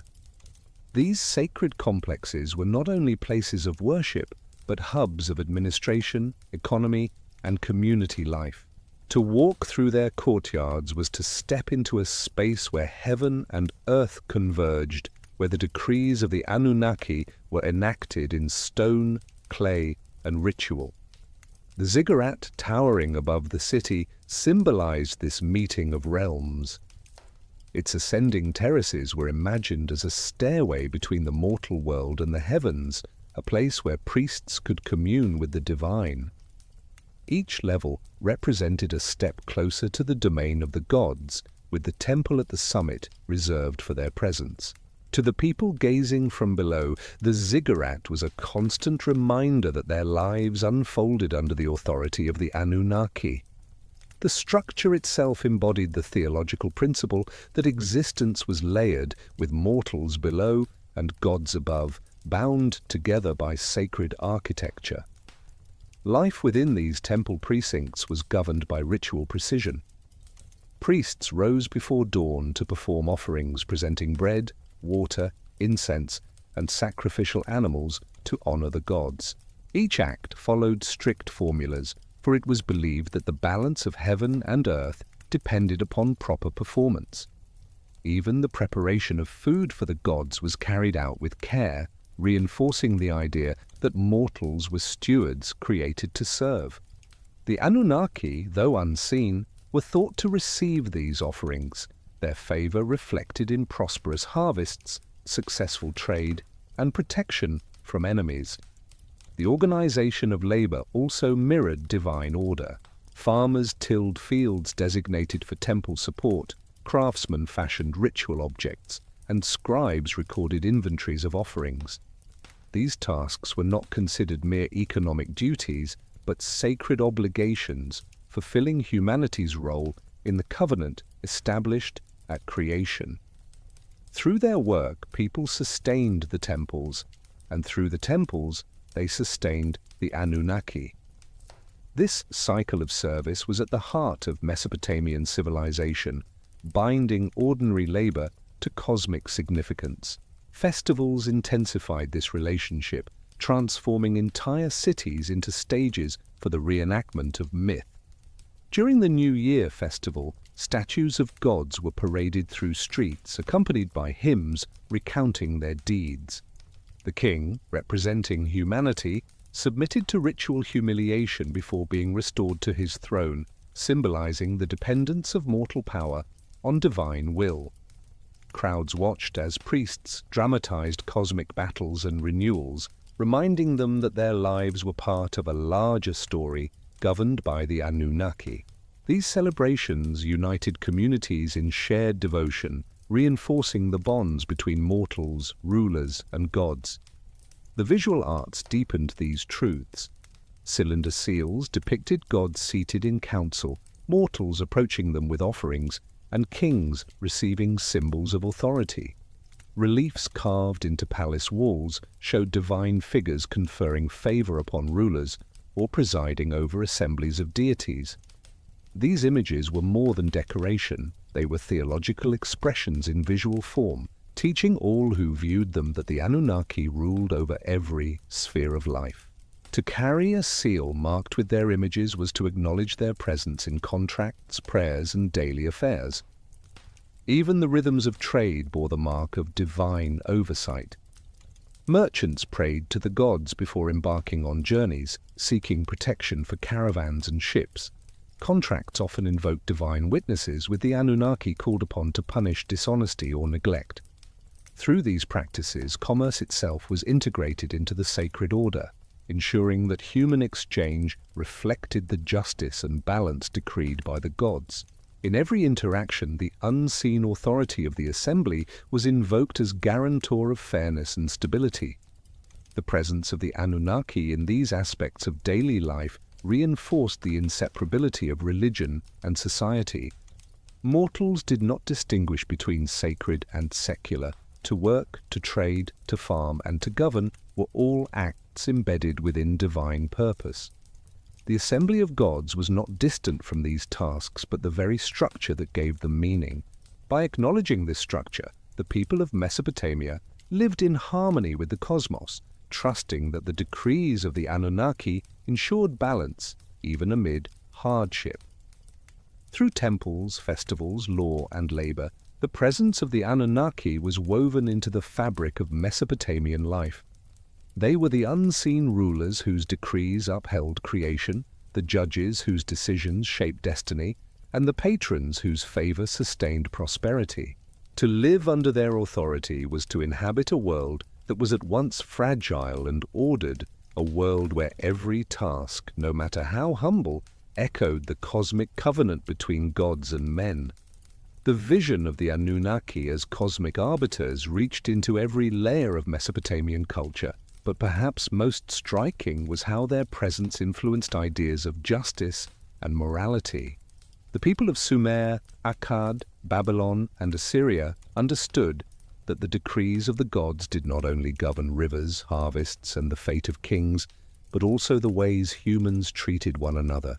Justice was not a human invention but a divine mandate, and the Anunnaki were imagined as the ultimate judges ensuring fairness in the world. This principle is preserved most clearly in the law codes. Hammurabi's famous stele, inscribed with hundreds of regulations, presents the king receiving authority from Shamash, the sun god of justice, but always within the larger framework established by Anu and Enlil, leaders of the Anunnaki. The prologue makes clear that Hammurabi's role was to cause justice to prevail in the land, to protect the weak, and to destroy the wicked, all tasks assigned to him by divine authority. In this sense, every judgment rendered in a Mesopotamian court echoed the decrees of the heavenly assembly. Even the structure of laws reflected cosmic order. Penalties varied depending on social status, with free citizens, commoners, and slaves treated differently, but all were recognized as participants in divine creation. This hierarchy was not arbitrary but justified by the belief that the Anunnaki had shaped humanity to serve in diverse roles. Protection was afforded to every person, though the measure differed according to place within society. By framing justice in this way, the gods' decrees were woven into the very fabric of law, binding heaven's order to earthly practice. Rituals reinforced the seriousness of this connection. Oaths taken in the names of the gods were believed to carry divine enforcement. To swear falsely was not only to deceive another person, but to offend the Anunnaki themselves, inviting their punishment. Contracts, treaties, and pledges were sealed with invocations of the gods, and violations were understood to disrupt cosmic balance. The weight of divine oversight made honesty and accountability sacred responsibilities, intertwining morality with theology. Stories also conveyed these lessons in narrative form. Myths told of rulers who ignored divine decrees and brought ruin upon their cities, reminding listeners that power without justice provoked the wrath of the Anunnaki. Conversely, tales praised kings who honored the gods, protected the weak, and upheld fairness, showing that such actions secured prosperity and stability. These narratives did more than entertain. They served as moral instruction, teaching that human society flourished only when aligned with the will of the divine assembly. The presence of the Anunnaki in law and morality shaped how Mesopotamians saw themselves in relation to the cosmos. They were not isolated individuals, but members of a divinely ordered community. To act unjustly was to disturb not only human relationships, but the fabric of existence itself. Every act of fairness, generosity, or honesty reaffirmed the balance upheld by the gods. Thus, daily decisions about trade, family, or governance carried cosmic significance, echoing the decrees spoken in the heavenly council. This understanding also influenced rituals of purification and atonement. When communities suffered famine, plague, or invasion, priests led ceremonies acknowledging human failings and seeking to restore harmony with the gods. Offerings were made to the Anunnaki, confessions were recited, and prayers asked for mercy. These rituals reflected the belief that suffering often arose from disrupted balance, and that healing required renewed alignment with divine will.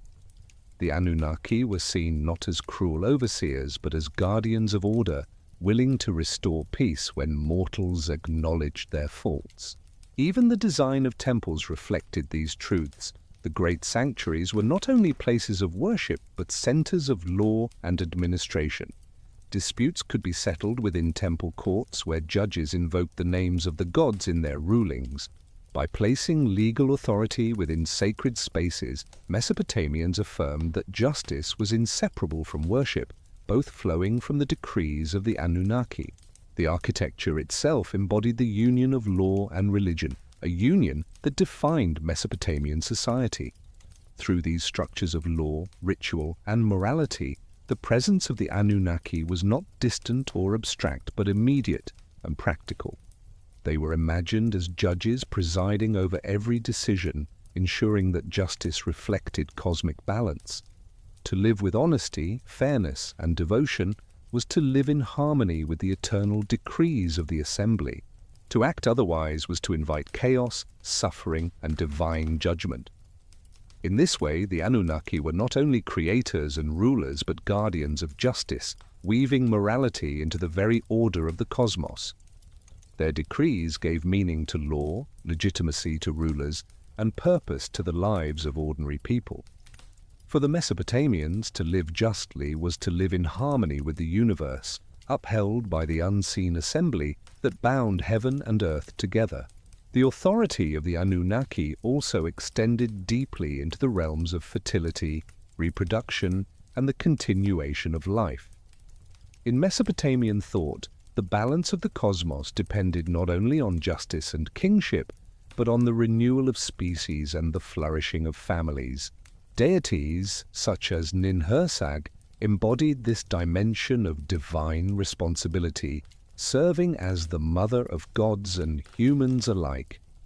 Her role in shaping the first people from clay, breathing life into their forms, and guiding reproduction underscored the conviction that the Anunnaki governed every stage of existence from birth to death. Texts describe Ninhursag molding the human body with careful precision, while other birth goddesses assisted in midwifery, ensuring that new generations entered the world according to divine design. Each birth was thus understood not as a mere biological event, but as a continuation of the covenant between gods and humanity. Families offered prayers and gifts to these deities in hopes of safe childbirth, and the survival of infants was attributed to the favor of the Anunnaki. Through such beliefs, fertility was woven into the larger framework of cosmic order, inseparable from divine governance. The myths that explored these themes often emphasized both creation and limitation. In compositions such as Enki and Ninhursag, humanity's growth led to concerns among the gods about overpopulation and disorder. To address this, the assembly debated measures to restrain human numbers through plague, famine, and flood. These stories illustrated how the Anunnaki balanced generosity with caution, ensuring that human flourishing did not disrupt the harmony of the cosmos. The tension between Enki's compassion for mortals and the assembly's strict decrees dramatized the complexities of divine governance. Ritual practices reflected these concerns. Fertility festivals honored deities associated with growth and renewal, with offerings of grain, milk, and livestock symbolizing abundance. In some ceremonies, the king himself took part in sacred marriage rites, enacting union with a goddess figure to ensure the land's fertility. These rituals connected the prosperity of fields and herds directly to the authority of the Anunnaki, binding political power, agriculture, and reproduction into a single sacred system. By participating, communities acknowledged that their survival depended on alignment with divine decrees. Women, too, held crucial roles within this framework. Midwives were not only practical helpers but sacred agents, their skills viewed as extensions of the goddesses who first brought life into being. Their chants, prayers, and rituals linked each childbirth to the mythic acts of creation performed by the Anunnaki.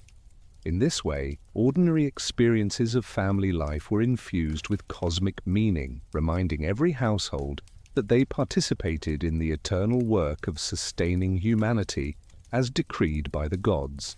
The imagery of fertility deities reinforced this perspective. Ninhursag was often portrayed with nurturing symbols such as mountains, plants, and flowing waters, embodying the generative forces of the earth. These motifs appeared on seals, statues, and temple walls, ensuring that her presence was remembered in both private devotion and public ritual. By surrounding themselves with such symbols, Mesopotamians declared their dependence on the Anunnaki not only for justice and kingship, but for the very continuity of life. The stories of human creation also emphasized the dual nature of divine gifts. To be granted life was to inherit obligation, for humanity was created to relieve the gods of labor. The mixing of divine blood with clay, described in several myths, symbolized this balance. Intelligence from the gods coupled with physicality from the earth. Thus, humans were bound by their nature to serve, to labor, and to worship, fulfilling the role envisioned by the Anunnaki. Fertility and reproduction ensured that this covenant endured through successive generations. This theological framework shaped Mesopotamian attitudes toward death as well. Just as birth was orchestrated by divine decree, so too was the transition into the underworld. The Anunnaki presided over both gateways, ensuring that the cycle of life and death sustained cosmic equilibrium. Funerary practices, libations for the dead, offerings at family shrines, and invocations of underworld deities acknowledged that even in death, mortals remained under the authority of the divine assembly. By binding fertility, reproduction, and mortality together, the Anunnaki were understood as guardians of life's entire arc. From the shaping of the first human from clay to the descent of spirits into the underworld, every stage reflected their governance. This vision affirmed that humanity's role was not accidental but deliberate, designed to fit within the cosmic balance maintained by the gods. Families, cities, and entire civilizations flourished only because they participated in this sacred order. In the rhythms of childbirth, harvest, and mourning, Mesopotamians found the presence of the Anunnaki. Every cry of a newborn, every sheaf of grain, and every funeral procession echoed the decrees of the divine assembly. To honor these deities was to honor life itself, acknowledging that existence unfolded according to patterns woven by the eternal rulers who bound heaven, earth, and the underworld into one continuous whole. Archaeological evidence from the heart of Mesopotamia reveals how the authority of the Anunnaki was anchored not only in myth and ritual, but in the very infrastructure of cities. Nowhere is this clearer than in Nippur, the sacred city dedicated to Enlil, which functioned as the spiritual and administrative center of divine order. Excavations have uncovered vast temple complexes that illustrate how the service of the gods required entire networks of labor, organization, and resources. The temple precinct at Nippur was a self-contained world. Within its walls stood residential quarters for priests, scribes, and temple workers who lived their lives in service to the gods. These individuals formed a specialized class whose daily routines were structured around offerings, rituals, and the maintenance of sacred space. Workshops operated within the complex, producing ritual vessels, incense burners, textiles, and the countless objects required for ceremonies. Each artifact was more than a functional tool. It was an expression of devotion crafted to sustain the bond between humanity and the Anunnaki. Granaries within the temple precinct stored grain collected as offerings or taxes, evidence of the economic role temples played in Mesopotamian society. Farmers delivered portions of their harvests, ensuring that the gods received their share before any surplus entered markets. This system reinforced the idea that prosperity flowed from divine favor, and that abundance was possible only through the proper honoring of the Anunnaki. In turn, the stored grain sustained the priesthood, laborers, and the poor during times of scarcity, binding economic survival to sacred order. Administrative offices recorded every aspect of this activity. Clay tablets inscribed with cuneiform lists detail livestock numbers, quantities of grain, and inventories of offerings. Scribes served as the keepers of divine memory, their precise records ensuring that obligations to the gods were never neglected. To write on clay was to inscribe the continuation of cosmic order, translating human labor into a language that reflected the decrees of the Anunnaki. These records also illustrate how bureaucracy itself was perceived as a sacred duty, an extension of divine governance. The layout of the temple reflected this integration of sacred and practical concerns. Courtyards allowed for public rituals where citizens could gather, while inner sanctuaries were reserved for priests and the presence of the deity. The ziggurat rose above the complex, a monumental stairway linking heaven and earth. Each element of architecture carried symbolic weight. Walls built with waterproofing methods to resist flooding symbolized resilience, while earthquake-resistant designs reflected an understanding that divine structures must endure the challenges of the natural world. The workforce required to maintain such a complex was immense. Thousands of individuals contributed their skills, from builders who constructed walls to bakers who prepared daily offerings. Their combined efforts created a rhythm of service that echoed the cosmic rhythm of day and night, flood and drought, life and death. To participate in temple life was to partake in a great cycle that bound human survival to divine sustenance. The temple was not merely a building, but the beating heart of civilization, pulsing with the will of the Anunnaki. Festivals transformed these spaces into theaters of cosmic drama. During processions, statues of the gods were carried through the courtyards and streets, accompanied by music, chants, and offerings. Citizens gathered to witness the renewal of divine authority, reaffirming their devotion to the assembly that governed their world.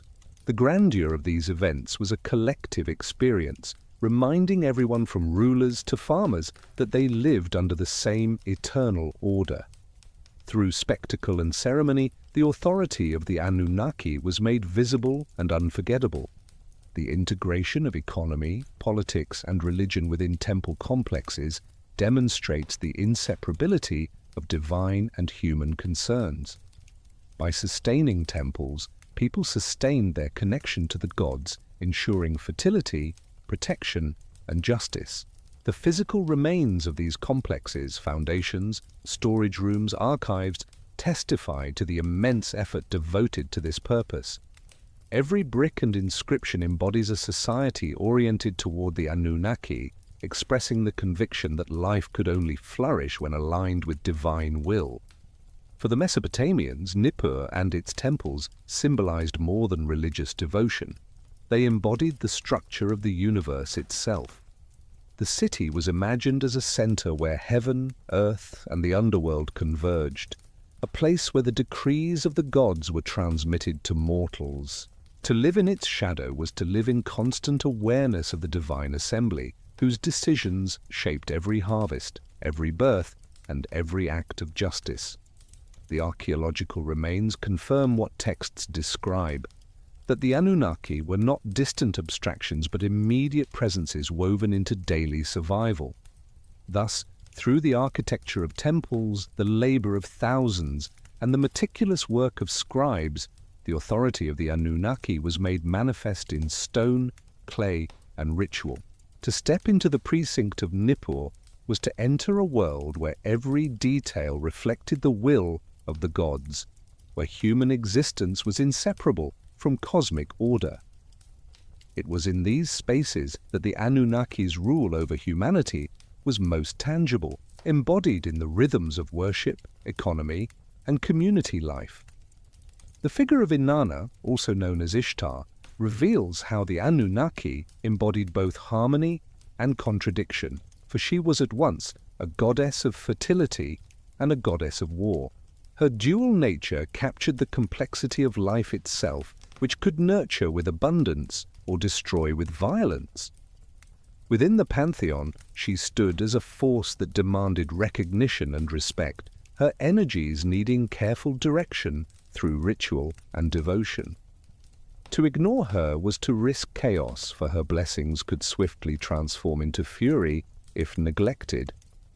Inanna's temple in Uruk, known as the Inanna, served as a central stage for managing her many aspects. Within its precincts, separate rituals addressed her differing roles. Priests devoted to fertility oversaw ceremonies that invoked her as a mother figure, offering prayers for agricultural prosperity, safe childbirth, and thriving families. At other times, priests prepared rituals that emphasized her martial side, calling upon her power to protect the city in times of war, to bring victory in battle, and to channel her destructive force against enemies rather than allies. The very structure of her temple reflected this duality, with precincts designed for contrasting functions, balancing the tender and the fierce. Her stories illustrate how these traits shaped human experience. In myths, she was often depicted as bold and assertive, descending into the underworld to confront her sister Ereshkigal, or demanding recognition from male deities who underestimated her. These tales highlighted her refusal to accept limitation, portraying her as a goddess who sought to expand her influence beyond traditional boundaries. Such narratives taught worshippers that divine power was not static, but dynamic, capable of growth, conflict, and transformation. The Anunnaki, through figures like Inanna, embodied not just stability, but the volatile energies that shaped existence. Ritual cycles were designed to mediate her intensity. One of the most important was the sacred marriage, in which the king enacted a symbolic union with the goddess, represented by a priestess. This ritual was performed annually to renew fertility for the land, ensuring crops would flourish and herds would multiply. Through this ceremony, Inanna's power was channeled toward abundance, linking political authority with agricultural prosperity. The king, humbled and renewed by the ritual, emerged as both servant and partner of the goddess, embodying the balance between mortal leadership and divine oversight. At the same time, her martial dimension was never far removed. Hymns praised her as a warrior striding into battle, her weapons gleaming like the rising sun. Soldiers invoked her name before campaigns, seeking her blessing to overcome enemies. When cities triumphed, victories were celebrated as evidence of her favor, while defeats were often explained as the result of her displeasure.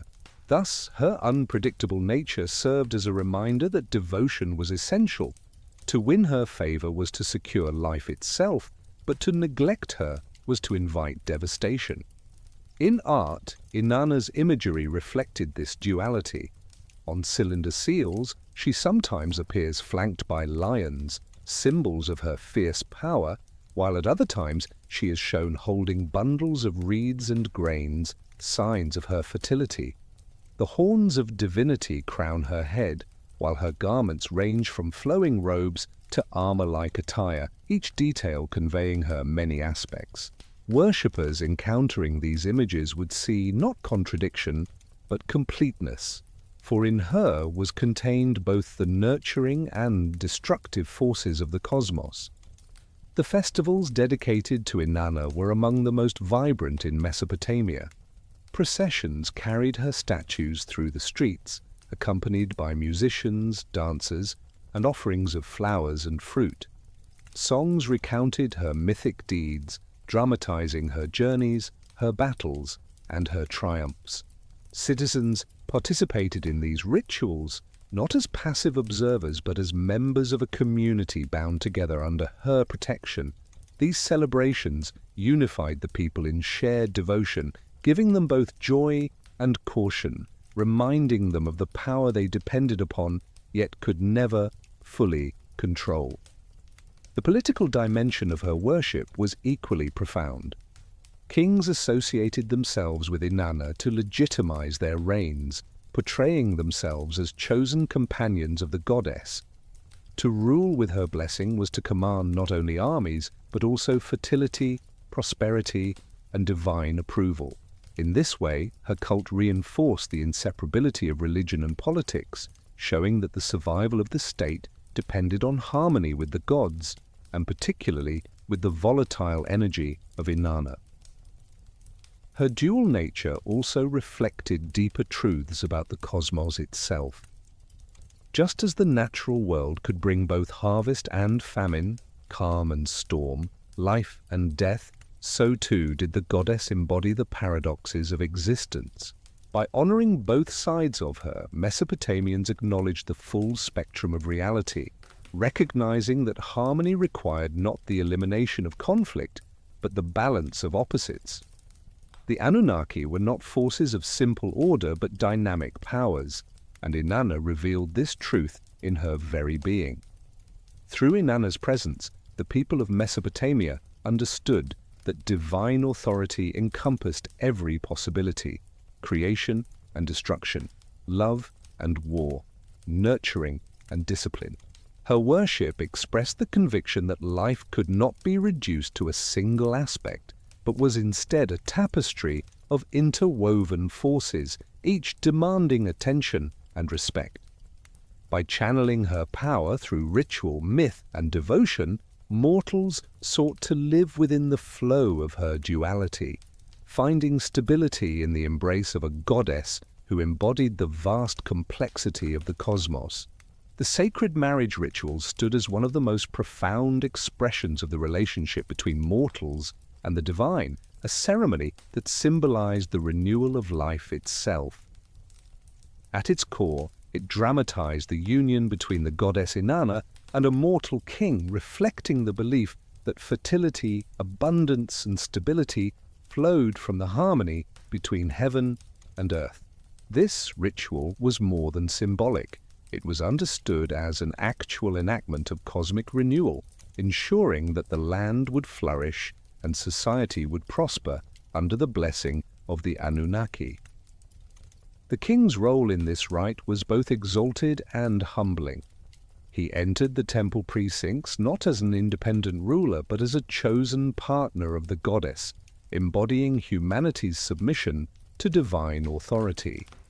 A high priestess, serving as Inanna's earthly representative, joined him in ritual union, reciting hymns and prayers that called upon the goddess's presence.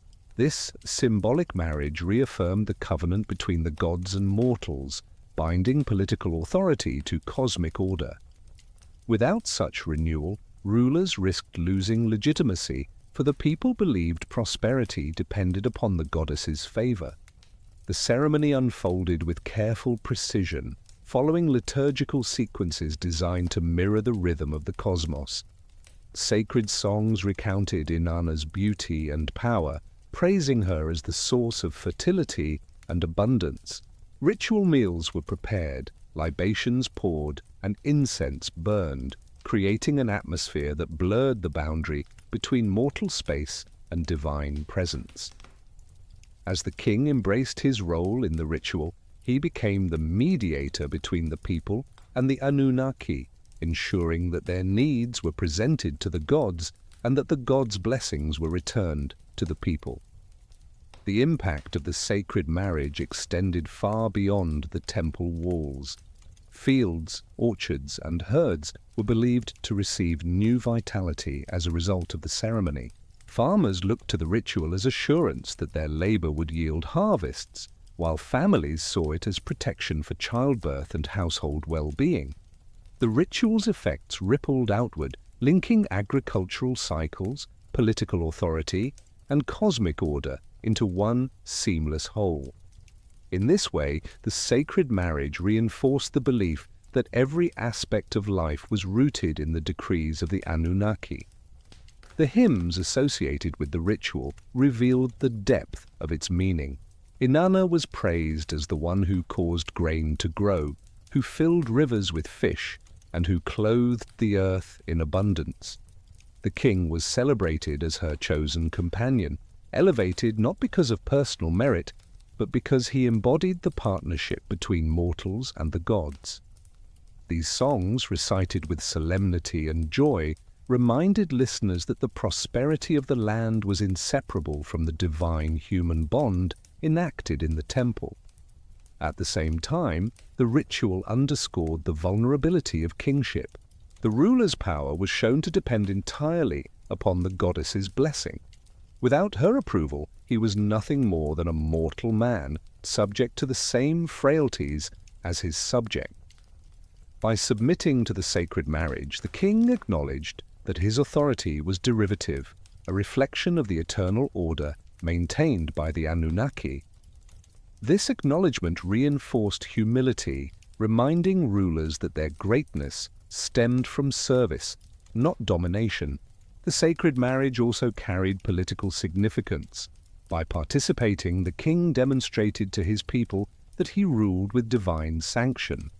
The public dimension of the ritual, with hymns and processions witnessed by citizens, provided visible proof that the goddess favored their leader. In times of conflict or uncertainty, the ceremony reassured the population that cosmic harmony endured despite earthly challenges. Thus, the ritual was both a spiritual and political act, binding community identity to the enduring authority of the gods. Art and iconography captured the essence of the sacred marriage. Cylinder seals, reliefs, and statues depicted scenes of divine and mortal embrace, grain sprouting beneath their feet, and rivers flowing with abundance. These images were reminders of the covenant renewed each year, ensuring that future generations would recognize the union as central to their existence. Through these artistic expressions, the sacred marriage became part of daily life, its meaning carried into households, marketplaces, and fields. Inanna's presence in the ritual highlighted her dual nature. Though she was fierce in battle and bold in myth, in this ceremony she appeared as a life-giver, bestowing fertility upon land and people. The king's role complemented this aspect, presenting himself as the guardian of justice and prosperity who ensured that her blessings were shared across society. Together they embodied the balance of heaven and earth, showing that abundance arose only when both divine and mortal forces worked in harmony. Through the sacred marriage, Mesopotamians reaffirmed their place in the universe. They saw themselves not as isolated beings, but as participants in a vast order sustained by the Anunnaki. Each year, as the ritual unfolded, they were reminded that their lives were part of a grand cycle of renewal, a cycle that connected kings and farmers, gods and mortals, fertility and justice. In this sacred union, the mysteries of life found expression, ensuring that the rhythms of existence continued in harmony with the decrees of the divine assembly. The construction of temples in Mesopotamia revealed not only architectural genius, but also profound theological conviction. for every brick, beam, and wall was thought to embody the presence of the gods. These sacred buildings were not designed solely as shelters for ritual, but as physical embodiments of cosmic order, mirroring the layered structure of the universe itself. To walk within their walls was to step into a microcosm of heaven and earth, where mortals could encounter the Anunnaki through ritual, offering, and prayer. Builders approached their task with reverence, for their work was understood as an act of devotion. Foundations were laid with ceremonies that called upon divine blessing, sometimes including the burial of votive objects to sanctify the site. Priests chanted hymns as construction began, ensuring that the very act of raising walls reflected harmony with the gods. Materials were carefully chosen, with mud brick, stone, and timber fashioned not merely for durability, but for symbolic resonance, representing earth, permanence, and life. Each stage of construction was an offering, a gift presented to the Anunnaki in tangible form.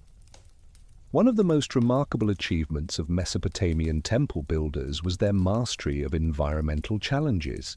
The land was prone to flooding, marshy soils, and earthquakes, yet temples endured for centuries. Waterproofing techniques protected foundations from moisture, while walls were designed to resist tremors.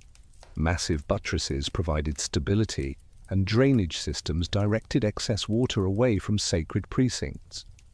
These innovations reflected both practical necessity and religious insight, for the people believed that divine houses must be fortified against the forces of nature. The durability of temples thus symbolized the permanence of cosmic order, upheld by the Anunnaki. The design of temple precincts emphasized layers of access, mirroring the hierarchy between mortals and gods. Outer courtyards allowed for public gatherings, sacrifices, and festivals where citizens participated in devotion. Inner courtyards and sanctuaries were more restricted, reserved for priests who maintained daily offerings. At the very heart of the temple lay the innermost chamber, where the statue of the god resided. This was not an idol in the modern sense, but the earthly embodiment of divine presence, carefully tended with food, clothing, and care. To approach this chamber was to stand at the threshold of heaven, for here the Anunnaki were believed to dwell among mortals. Every detail of decoration reinforced this perception. Walls were adorned with reliefs depicting cosmic motifs, stars, rivers, plants, and mythic creatures, all representing the interconnectedness of creation. Columns and doorways bore inscriptions dedicating the temple to the gods, while cylinder seals and tablets recorded the rituals performed within. Statues of divine figures and worshippers lined the halls, creating an atmosphere where myth and life blended seamlessly. To enter a temple was to be surrounded by symbols that reminded the worshipper of the cosmic balance sustained by the Anunnaki. Festivals brought these spaces to life with sound and motion. Musicians played harps, drums, and flutes, while choirs sang hymns praising the gods. Processions carried divine statues through the courtyards and out into the streets, linking sacred space with civic life. These events transformed the temple from a quiet sanctuary into a stage for cosmic drama, uniting the community in shared devotion. For the people, these spectacles were more than rituals. They were living affirmations that their world remained aligned with the decrees of the divine assembly. The political significance of temple construction cannot be overstated. Kings often sponsored the rebuilding of temples, inscribing their names on foundation stones and dedicating their reigns to the gods. By doing so, they demonstrated that their authority derived not from conquest alone, but from service to the Anunnaki. A well-built temple symbolized not only piety but legitimacy, showing citizens that their ruler upheld the bond between heaven and earth. Each completed structure was both a religious and political achievement, binding divine favor to the stability of the state. The workforce required to sustain temple life was vast. Priests, musicians, cooks, bakers, scribes, and craftsmen all contributed to the daily functioning of the sanctuary. Farmers cultivated fields assigned to the gods, providing grain and livestock for offerings. Weavers produced textiles for divine statues, while potters shaped vessels for ritual use. These labors were not considered mundane but sacred, for they maintained the cosmic covenant between mortals and gods. The temple thus operated as both an economic and spiritual hub, sustaining communities while reflecting the eternal order. Over time, innovations in architecture elevated these sacred spaces into marvels of the ancient world. Ziggurats, with their tiered platforms rising toward the sky, represented the union of earth and heaven. Their imposing heights dominated the skyline, reminding all who looked upon them that the gods were near. At the summit, small shrines provided spaces where priests could perform rituals, symbolically standing closer to the heavens. These towering structures were not only feats of engineering, but theological statements, embodying the bridge between mortal life and divine authority. In their endurance, temples stood as visible reminders of the Anunnaki's eternal presence. Even when cities fell or empires shifted, temples often remained centers of continuity, their ruins preserving echoes of devotion long after rituals ceased. For the Mesopotamians, these sacred buildings were the anchor points of existence, ensuring that despite the uncertainties of flood, famine, or war, the cosmic order remained. In their walls of brick and stone, mortals glimpsed the eternal decrees of the divine assembly, manifest in forms that outlasted generations. The rise of Marduk within Mesopotamian mythology marked a turning point in how divine authority was understood, for his ascent reflected a shift from inherited hierarchy to demonstrated capability. In earlier traditions, power was often presented as a gift passed down from elder deities, a reflection of ancestry and cosmic lineage. Yet the story of Marduk emphasized something different. Authority could also be earned through action, through the courage to face chaos and restore balance where others faltered. This narrative resonated deeply with the people who knew that survival often depended on strength, ingenuity, and decisive leadership. The tale unfolds within the Enuma Elish, the Babylonian creation epic, where the primordial waters of Apsu and Tiamat give rise to the first generation of gods.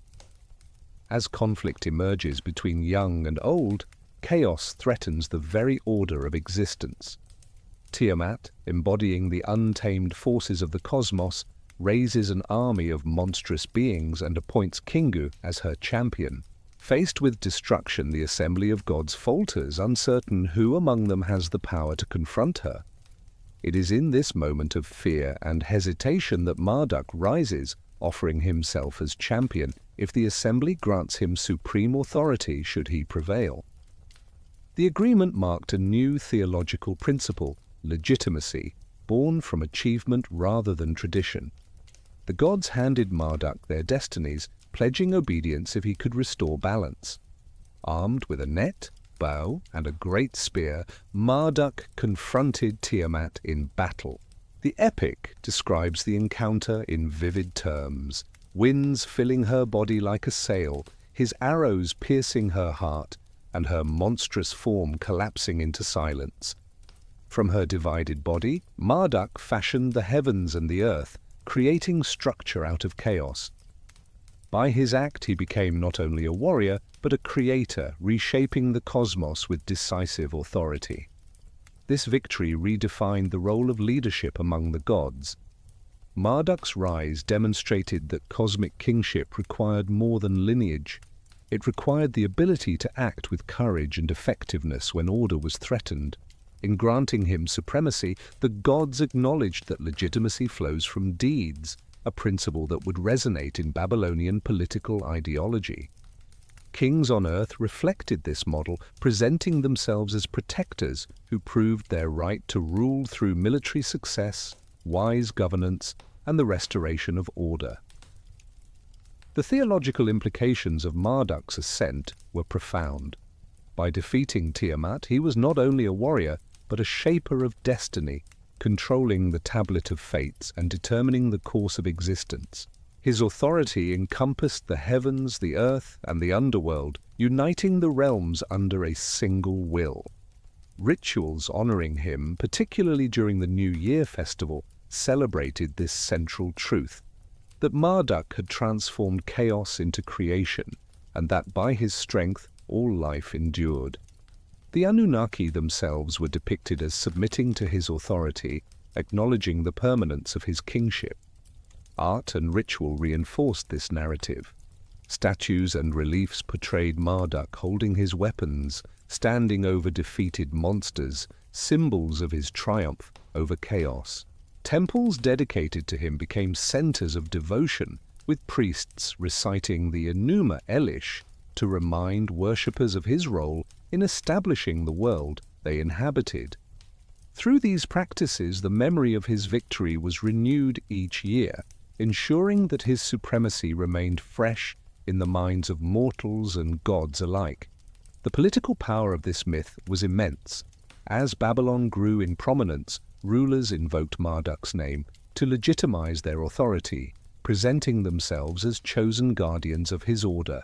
By aligning themselves with the god who conquered chaos, kings strengthened their own claims to legitimacy.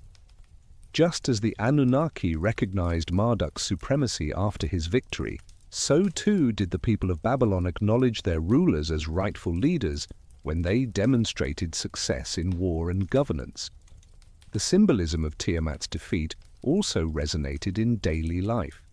The transformation of chaos into order mirrored the work of farmers taming land, of builders raising cities, and of rulers enforcing justice. Every act of cultivation and construction echoed Marduk's creation, reminding the people that their survival depended upon aligning with the principles he embodied. To resist chaos, whether in nature or in society, was to walk in his path.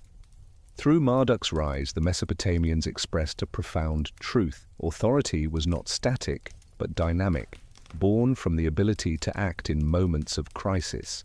His supremacy symbolized the courage to confront disorder, the wisdom to transform destruction into creation, and the strength to unify heaven and earth under a single will.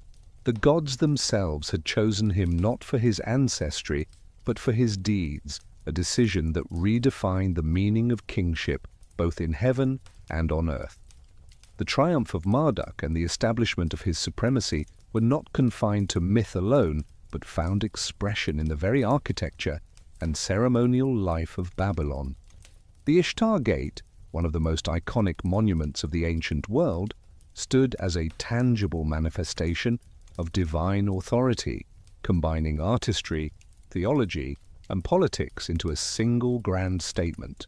To pass through its gleaming walls was to enter a city conceived not merely as a human settlement, but as the earthly reflection of cosmic order established by the Anunnaki and crowned by Marduk's victory.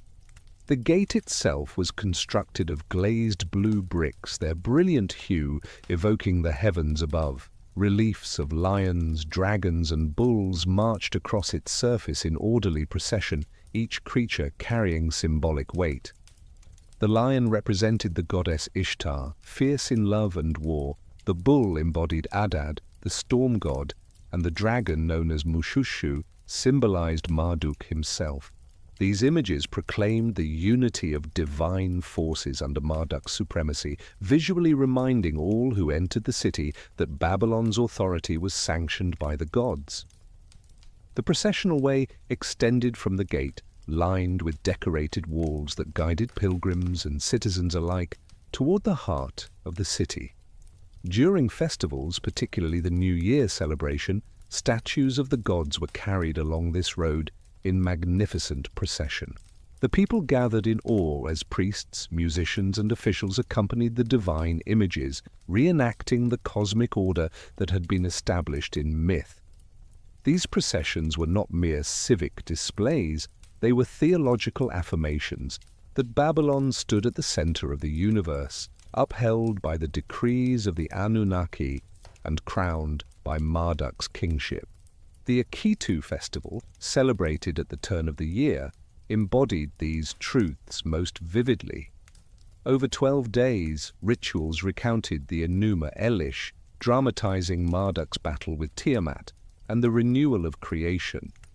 The king himself played a crucial role, submitting to ritual humiliation before being reinstated as ruler, symbolizing that his authority derived not from his own strength, but from Marduk's favor. In this way, the political order was ritually bound to the cosmic order, ensuring continuity between heaven and earth.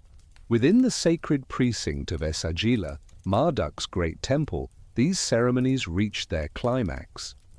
Here, the statue of the god resided, tended daily with offerings of food, incense, and prayers. The temple was more than a sanctuary. It was the axis of the cosmos, the place where heaven and earth were believed to meet. Priests performed rituals that mirrored the actions of the gods, ensuring that the balance established in myth was renewed in daily life. Every offering was a reminder that the prosperity of Babylon flowed directly from divine order. The symbolism of the Ishtar Gate and its associated rituals extended beyond religion into politics and identity. For citizens and visitors alike, passing through the gate was an act of entering sacred space, acknowledging the supremacy of Marduk and the legitimacy of Babylon's rulers.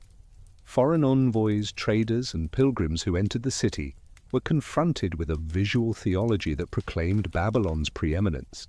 The grandeur of the gate declared that here was no ordinary city but the seat of divine power on earth.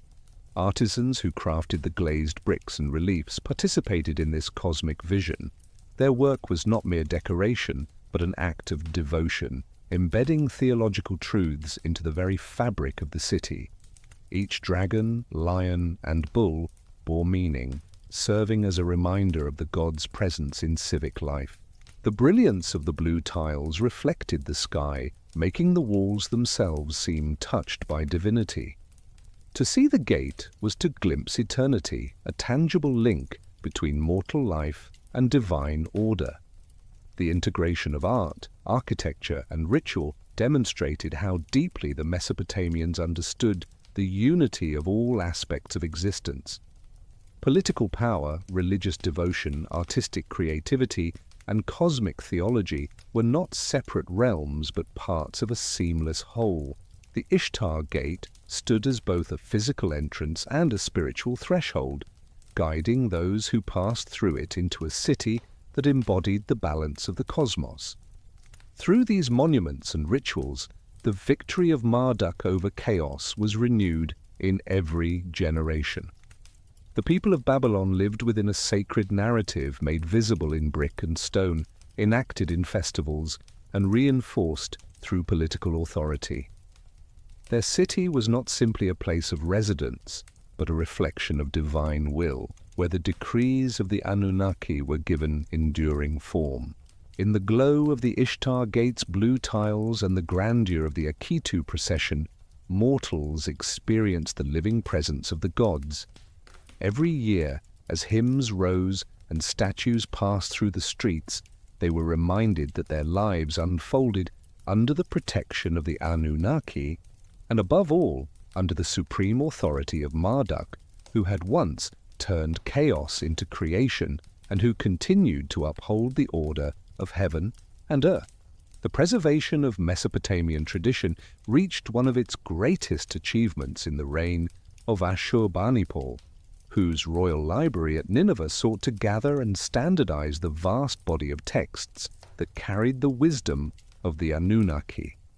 This ambitious project reflected more than a passion for learning. It was a deliberate effort to establish authoritative versions of the myths, hymns, laws, and rituals that had guided Mesopotamian society for millennia. Through his scribes, the king preserved voices from the distant past, ensuring that the authority of the divine assembly would echo into the future. The library contained thousands of clay tablets inscribed with cuneiform texts, covering subjects as varied as epic poetry, astronomy, medicine, and incantations. Among them were canonical versions of major compositions such as the Enuma Elish, the Epic of Gilgamesh, and the flood narratives. These works were not simply preserved but carefully copied and edited, their language standardized to provide consistency across generations. By fixing the texts in this way, the scribes made the stories of the Anunnaki into enduring foundations of cultural identity. The effort to preserve and organize these traditions reflected a deep awareness of the fragility of memory. Oral recitations and scattered copies of texts risked corruption or loss, especially in times of war and upheaval. By gathering them into a royal library, Ashurbanipal created a bulwark against forgetting. His project ensured that the myths of creation, the decrees of the gods, and the rituals of worship would survive even if kingdoms fell. In this way, the library functioned as both an archive and a temple, a space where knowledge itself became sacred. The selection of texts reveals the breadth of Mesopotamian concern with the divine. Medical treatises filled with incantations to drive out illness reflected the belief that health depended upon the favor of the gods. Astronomical records linking stars and planets to deities showed how the heavens were read as a cosmic text. Law codes and administrative documents reminded readers that justice and order flowed from the decrees of the Anunnaki. Even mundane records, when gathered together, formed part of the great tapestry that bound mortals to divine oversight. For the scribes who copied these texts, their work was an act of devotion.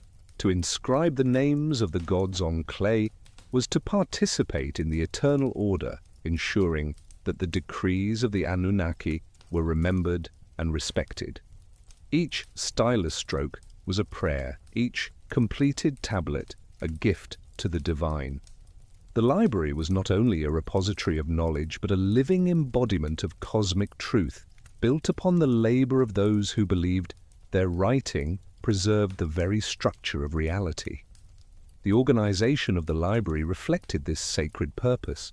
Tablets were grouped by subject, catalogued, and sometimes provided with colophons, scribal notes identifying the work, the copyist, and the divine authority under which it was preserved. This meticulous attention to detail ensured not only accuracy but reverence, for the texts were treated as treasures that carried divine wisdom. To read them was to step into the world of the gods, to learn the patterns of creation, the lessons of history, and the laws of justice decreed by the Anunnaki. The existence of this library also had political dimensions. By positioning himself as a guardian of tradition, Ashurbanipal strengthened his legitimacy, presenting himself as a king chosen not only to rule, but to preserve. His empire extended beyond borders into the realm of memory, binding the future to the past through the written word. The library's contents demonstrated that Mesopotamia was not merely a land of warriors and kings, but a civilization defined by its devotion to the eternal wisdom of the gods. Archaeological discovery of the library in modern times has provided invaluable insight into Mesopotamian religion and society.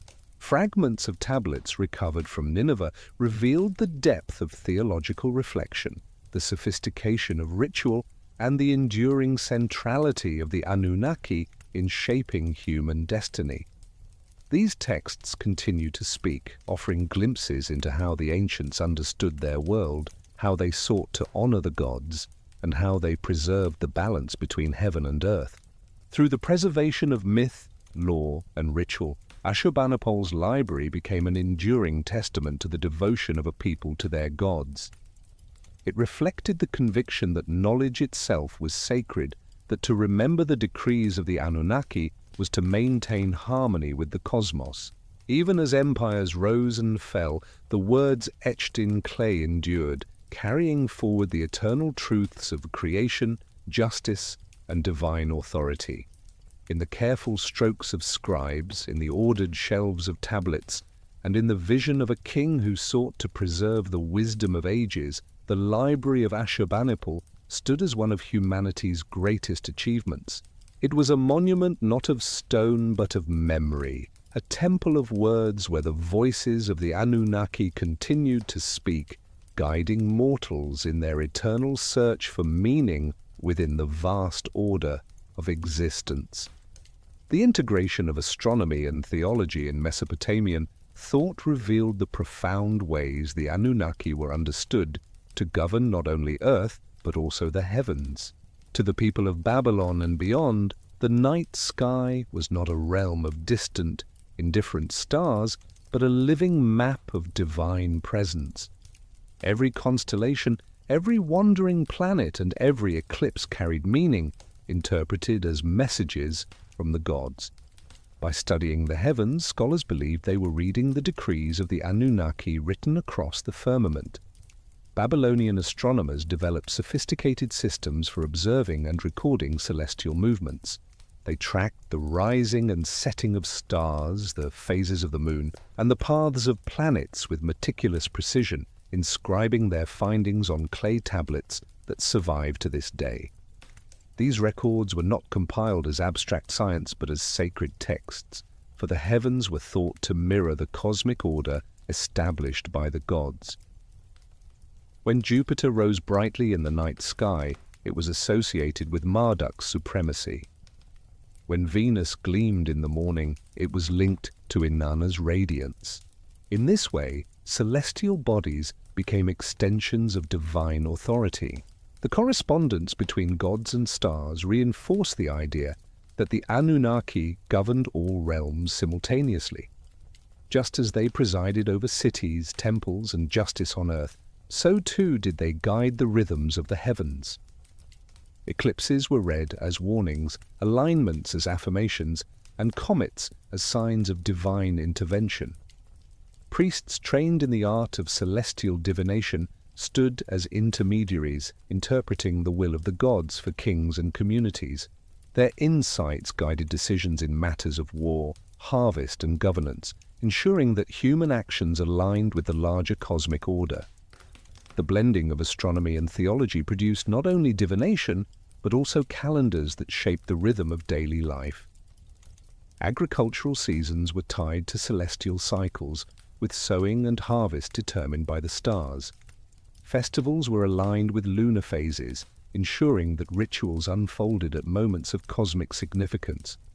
Time itself was perceived as a divine pattern, with months and years reflecting the movement of heavenly bodies.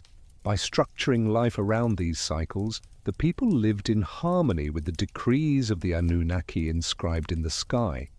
Mathematics became a sacred tool in this endeavor. Babylonian scholars developed systems for predicting lunar eclipses and planetary motions using calculations not merely as scientific exercises but as acts of devotion. To measure the heavens was to participate in divine wisdom, to glimpse the structure of creation laid out by the gods.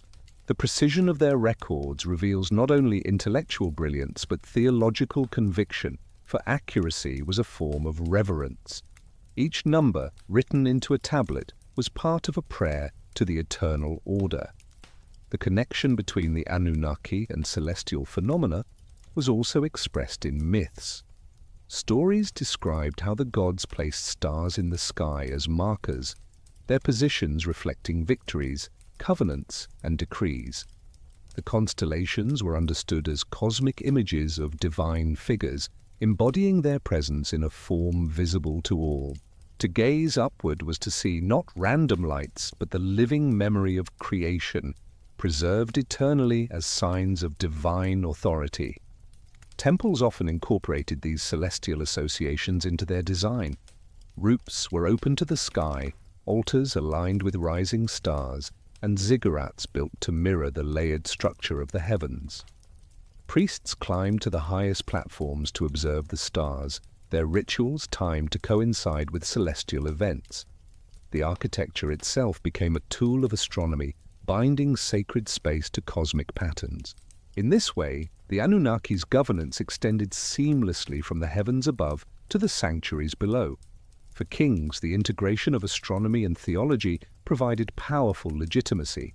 By consulting celestial omens, rulers demonstrated their alignment with divine will, showing that their reigns unfolded according to cosmic order.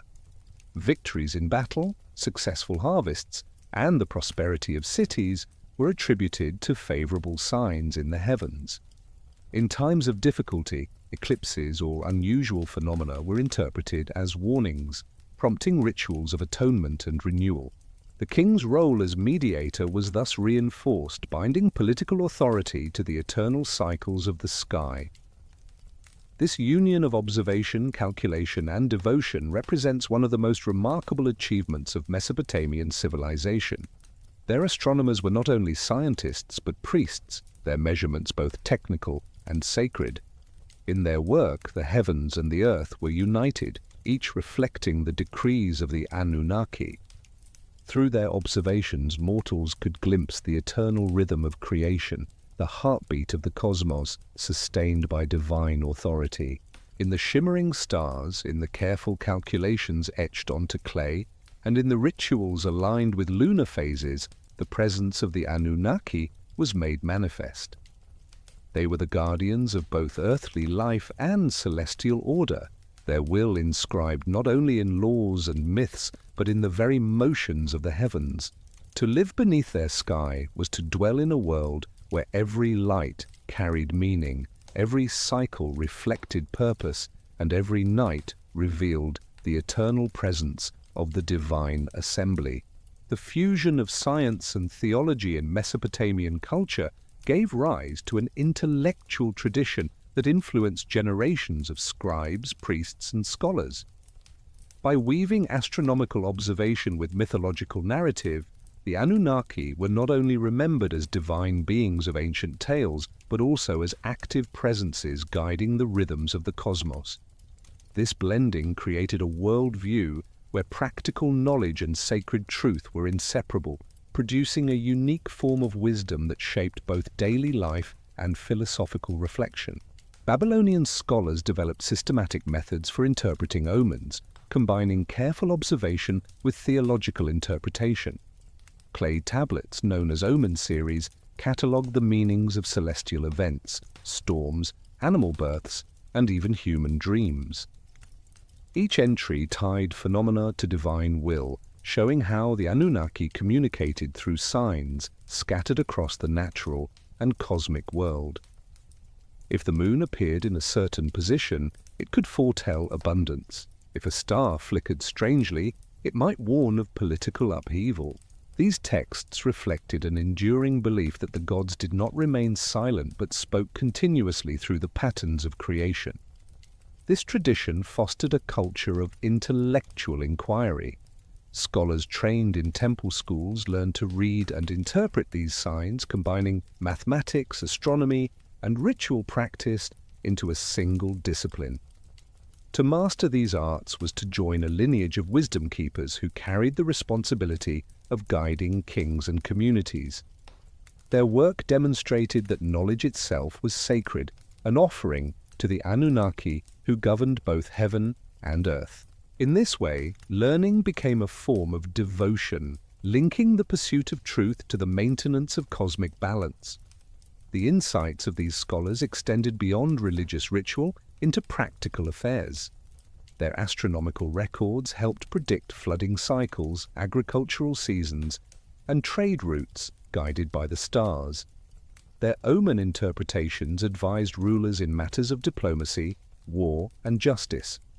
Through this knowledge, societies could adapt to challenges, aligning human decisions with the rhythms of the cosmos.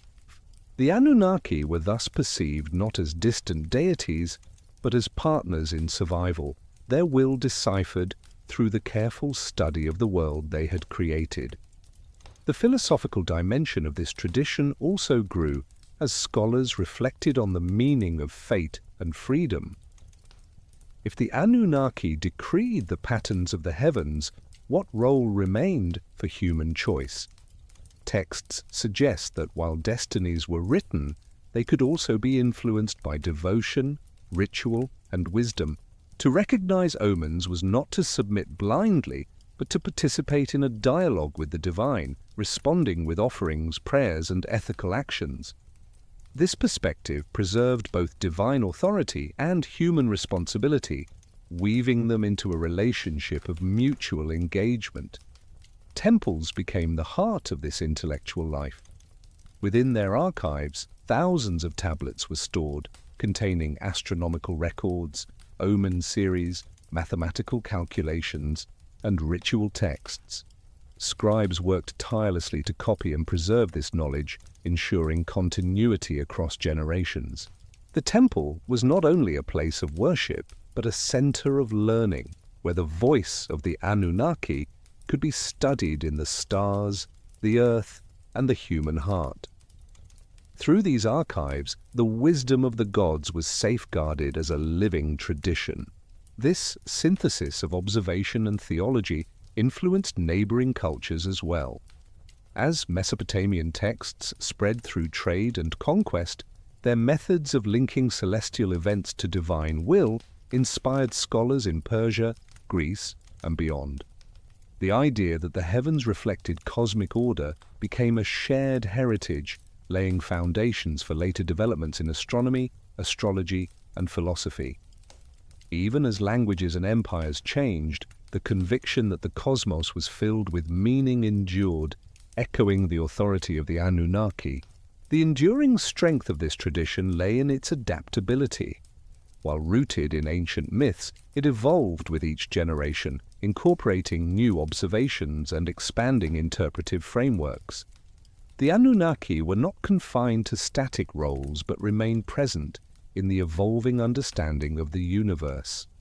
This dynamic quality ensured that their influence did not fade but remained alive in the intellectual pursuits of scholars and the daily rhythms of society.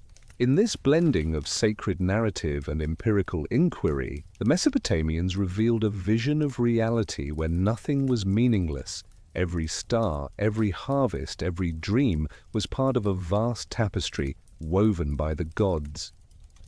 To study that tapestry was to draw nearer to the Anunnaki, to understand not only how the world functioned, but why it existed at all. The pursuit of knowledge was thus inseparable from devotion, for to know was to honor, and to interpret was to participate in the eternal dialogue between mortals and the divine. Through this tradition, the Anunnaki continued to shape thought and practice long after their myths were first inscribed in clay. They were present in the numbers calculated by astronomers, in the omens read by priests, and in the philosophies debated by scholars. Their authority extended beyond ritual into the very pursuit of wisdom, ensuring that every act of learning was also an act of worship. In this way, the intellectual legacy of Mesopotamia preserved the voice of the Anunnaki as both eternal rulers and eternal teachers. The encounter between Mesopotamian traditions and Hellenistic thought brought the myths and wisdom of the Anunnaki into dialogue with new philosophical frameworks. When Alexander the Great and his successors extended Greek influence into the lands of the Tigris and Euphrates, they did not erase the old beliefs but adapted them, blending divine narratives with the rational inquiries of Greek philosophy. This period of cultural exchange produced fresh interpretations, preserving essential elements of Mesopotamian theology while reshaping them to fit new intellectual landscapes. Greek scholars arriving in Babylon encountered a world steeped in celestial observation and theological reflection. They were astonished by the precision of Babylonian astronomy and the depth of omen literature, recognizing in these practices a disciplined inquiry into the patterns of the universe. To the Greeks who sought order through reason, the Babylonian system offered a vision where cosmic law and divine will were inseparable. In this synthesis, the Anunnaki were understood not only as mythic deities, but as embodiments of universal principles governing the cosmos with both necessity and purpose. Philosophers began to reinterpret Mesopotamian gods through the lens of their own traditions. The concept of Anu as the supreme sky deity was likened to the idea of the prime mover, or the highest principle in Greek thought. Enlil's role as a mediator between heaven and earth found echoes in the Stoic vision of divine reason pervading all things. Inanna's dual nature as both nurturing and destructive resonated with Greek understandings of opposing forces that together sustained balance. These comparisons did not diminish the uniqueness of Mesopotamian tradition, but instead reframed it in terms intelligible to a broader audience. The myths themselves were retold in new contexts.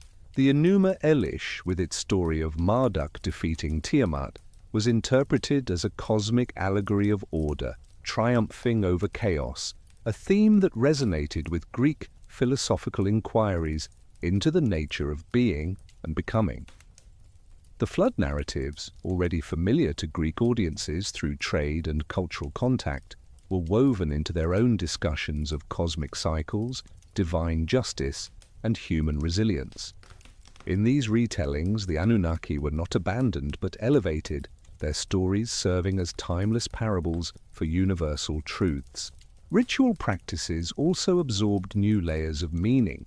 Festivals such as the Akitu were still celebrated, but under Greek influence they came to be seen not only as acts of devotion, but as philosophical affirmations of cosmic renewal. The king's ritual submission and restoration were interpreted as demonstrations of the cyclical nature of power and the dependence of rulers upon higher order. In this way, the public drama of Mesopotamian ritual gained new significance, bridging theology and philosophy. The Hellenistic period also fostered libraries and schools where Mesopotamian texts were studied alongside Greek works. Scribes and scholars worked together to translate, adapt, and comment on these traditions, ensuring their survival. Ashurbanipal's legacy of preservation found continuation in these centers, where knowledge was not merely stored, but actively reshaped for new generations. Through this process, the voice of the Anunnaki continued to echo, their decrees woven into the philosophical debates of a new age. Astronomy, in particular, became a fertile ground for synthesis. Greek thinkers absorbed Babylonian methods of celestial observation, blending them with geometric models and rational explanations. Yet even as they advanced technical theories, the spiritual dimension remained. The stars were still seen as divine messengers, their movements reflecting cosmic will. The Anunnaki's presence endured in this union of science and philosophy, their authority now articulated in terms of harmony, proportion, and order. This cultural blending ensured that Mesopotamian theology did not vanish with the decline of its empires. Instead, it flowed into the intellectual currents of the Mediterranean world, influencing ideas of divine law, cosmic balance, and the role of humanity in the universe. The Anunnaki became part of a broader philosophical heritage, remembered not only as ancient gods but as symbols of eternal truths about creation, justice, and order. The adaptability of their mythology was key to its survival. By allowing itself to be reinterpreted, Mesopotamian tradition could cross boundaries of language, culture, and philosophy. The stories of creation, kingship, and cosmic order remained meaningful even when retold in new idioms. Through these transformations, the Anunnaki continued to guide thought and inspire devotion, their presence enduring in forms both familiar and transformed. In this period of exchange, the Anunnaki stood at the crossroads of myth and philosophy, religion and science. They became figures through whom cultures conversed, symbols of a shared human quest to understand the universe and humanity's place within it. Their legacy, carried into Hellenistic thought, demonstrated that divine truth was not confined to one people or one tradition, but belonged to the fabric of existence itself, waiting to be discovered anew by every generation. The influence of the Anunnaki did not end with the blending of Mesopotamian and Hellenistic thought, for their presence found new expression within Persian and later religious traditions. When the Achaemenid Empire rose to dominance, bringing Zoroastrian beliefs to the forefront, the deities of Mesopotamia were not erased but absorbed into a dualistic framework that contrasted forces of order and chaos. In this setting, the Anunnaki were reinterpreted as divine agents aligned with cosmic truth, their authority reframed to harmonize with Persian theological vision. Zoroastrian cosmology emphasized the eternal struggle between Ahura Mazda, the supreme god of light and truth, and Angra Mainyu, the spirit of deceit and destruction. Within this framework, many Mesopotamian deities were understood as yazatas, divine beings who served Ahura Mazda in maintaining cosmic order. The roles of Anu, Enlil, and Inanna were not forgotten but reshaped, their powers seen as expressions of higher principles in the Persian system. Through this adaptation, the Anunnaki were preserved within a living religious context, ensuring continuity even as cultural boundaries shifted. Texts from the Sasanian period show how this process unfolded. Rituals invoking traditional deities were reinterpreted in Zoroastrian terms, aligning their functions with new cosmic hierarchies. Fertility rites, for example, were explained as manifestations of divine creation, while warlike aspects of Mesopotamian gods were associated with the struggle against chaos. This layering of interpretation allowed ancient practices to survive under new religious authority, blending old devotion with new meaning. The Mandaeans, a religious community that emerged in the Near East, also preserved echoes of Mesopotamian traditions. Their sacred text, the Ginza Rabba, contains creation stories that mirror Mesopotamian myths, including references to primordial waters, divine assemblies, and the shaping of humanity. The beings known as Uthras in Mandaean belief bear resemblance to the Anunnaki, governing aspects of the cosmos and acting as intermediaries between the supreme divine and the material world. These parallels show how ancient traditions flowed into later religions, reshaping but not erasing the presence of the Anunnaki. Jewish and Christian texts, too, preserve distant reflections of Mesopotamian influence. The flood narrative in Genesis closely parallels the story of Atrahasis, where humanity is nearly destroyed by divine decree before a single righteous man preserves life through a great vessel. Later apocalyptic literature, with its visions of heavenly councils and cosmic judgment, echoes the imagery of the divine assembly that once convened in Mesopotamian myth. Though transformed into new theological frameworks, these echoes reveal how deeply the Anunnaki shaped humanity's imagination of divine authority. The persistence of these traditions underscores their adaptability. The Anunnaki could be remembered as gods, as divine agents, or as symbolic figures within broader cosmologies. What remained constant was their association with order, justice, fertility, and the shaping of human destiny. Even when their names were forgotten, their roles endured, carried forward in new forms of worship and new systems of belief. This adaptability also ensured that Mesopotamian wisdom continued to inform practical life. Agricultural techniques rooted in temple traditions, systems of law influenced by divine decree, and astronomical knowledge linked to theological reflection all found their way into Persian, Jewish, and later Islamic cultures. The presence of the Anunnaki, though sometimes hidden, lived on in the rhythms of farming, in the structures of law, and in the observation of the heavens. The blending of Mesopotamian and Persian thought created a continuity that transcended empire. Where one system ended, another began, carrying forward the essence of what the Anunnaki represented: guardians of balance, arbiters of justice, and keepers of cosmic harmony. This continuity reveals the enduring human need to connect earthly life with higher order, to see in the gods or in divine agents the reflection of universal truth. By shaping Zoroastrian theology, by echoing in Mandaean cosmology, and by influencing the narratives of later Abrahamic traditions, the Anunnaki continued their long journey across cultures and centuries. Their presence shifted and transformed, yet the essence of their role endured, to serve as bridges between heaven and earth, mediators of fate and symbols of the eternal patterns that govern existence.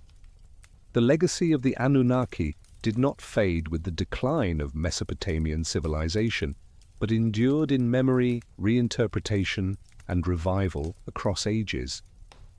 In medieval scholarship, fragments of their stories surfaced through translations and adaptations woven into chronicles that preserved echoes of flood myths, king lists, and divine assemblies.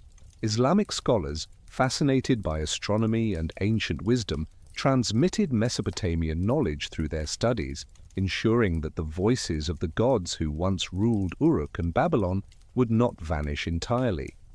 In this way, the decrees of the Anunnaki lingered, transformed into new intellectual languages, yet still recognizable in their themes of justice, fate, and cosmic balance. In later centuries, these traditions reappeared in altered forms within folklore, theology, and esoteric speculation. Medieval Christian writers retold stories of antediluvian kings and divine beings, framing them within their own religious contexts. The Anunnaki, though unnamed, were present in ideas of heavenly councils and angelic assemblies that mirrored their ancient role as arbiters between heaven and earth. Their myths, once inscribed on clay tablets, now travelled as whispers in chronicles, sermons, and mystical writings, shaping thought long after their temples had fallen to dust. The modern era brought a new revival of interest through archaeology. The rediscovery of cuneiform tablets in the 19th century, particularly the flood story embedded within the Epic of Gilgamesh, astonished audiences and scholars alike. The realization that biblical narratives had ancient Mesopotamian counterparts sparked fascination with the world of the Anunnaki. Museums filled with tablets and reliefs brought their imagery back into public view, while translations revealed the complexity of their myths, laws, and rituals. The gods of Mesopotamia once again spoke, their voices emerging from the dust of forgotten libraries. This revival extended beyond academia into popular imagination. Writers and visionaries reimagined the Anunnaki as figures of mystery, guardians of hidden wisdom, or even ancient visitors who shaped humanity's destiny. The so-called ancient astronaut theories of the 20th century, though speculative and controversial, reflected a modern yearning to reconnect with the power and mystery once attributed to these deities. By reinterpreting the Anunnaki as extraterrestrial beings, these theories gave new life to old myths, casting them as actors in humanity's origin story, bridging ancient memory with futuristic speculation. Meanwhile, spiritual seekers and Reconstructionist communities sought to revive authentic Mesopotamian practices. By studying cuneiform texts and archaeological reports, they attempted to restore rituals, hymns, and offerings once performed in temples of Uruk, Nippur, and Babylon. In these circles, the Anunnaki were honored once more as cosmic rulers, their ancient hymns sung in modern voices. Though separated by millennia, these revivals reflected the enduring appeal of the gods who had once defined the rhythms of human existence. Digital technology has further transformed their legacy. Online archives, translations, and scholarly databases have democratized access to cuneiform sources, once available only to specialists. The myths of the Anunnaki can now be read and studied by people across the globe, inspiring art, literature, and spiritual exploration. This accessibility has made them part of global heritage, their stories no longer confined to Mesopotamia, but shared as a treasure of all humanity. In this way, the ancient voices of the Anunnaki resonate anew, carried across screens and networks, reaching into lives far removed from the plains of the Euphrates. What endures most strongly is the sense of awe they inspire. The Anunnaki embodied humanity's earliest reflections on creation, justice, kingship, and destiny. They were both terrifying and nurturing, arbiters of fate and sustainers of life. Their myths reveal how ancient people sought to understand their place in a vast and mysterious universe, how they bound daily survival to cosmic order, and how they envisioned divine beings as both near and transcendent. That vision continues to speak, reminding us that the questions they asked remain our questions too. Through reinterpretation, revival, and rediscovery, the Anunnaki have transcended their origins. They have lived as gods in temples, as principles in philosophy, as symbols in religion, as mysteries in speculative thought, and as treasures in modern scholarship. Their journey across time reflects humanity's unbroken desire to understand the connection between heaven and earth, mortality and eternity, chaos and order. In the end, the Anunnaki endure not because of ruins or tablets alone, but because they embody the timeless human search for meaning.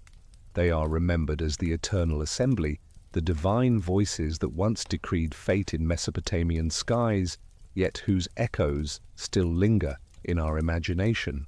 To recall them is to recall humanity's first great attempt to comprehend the cosmos, an attempt that continues to shape the stories we tell about who we are, where we come from, and what order governs the vast expanse of existence.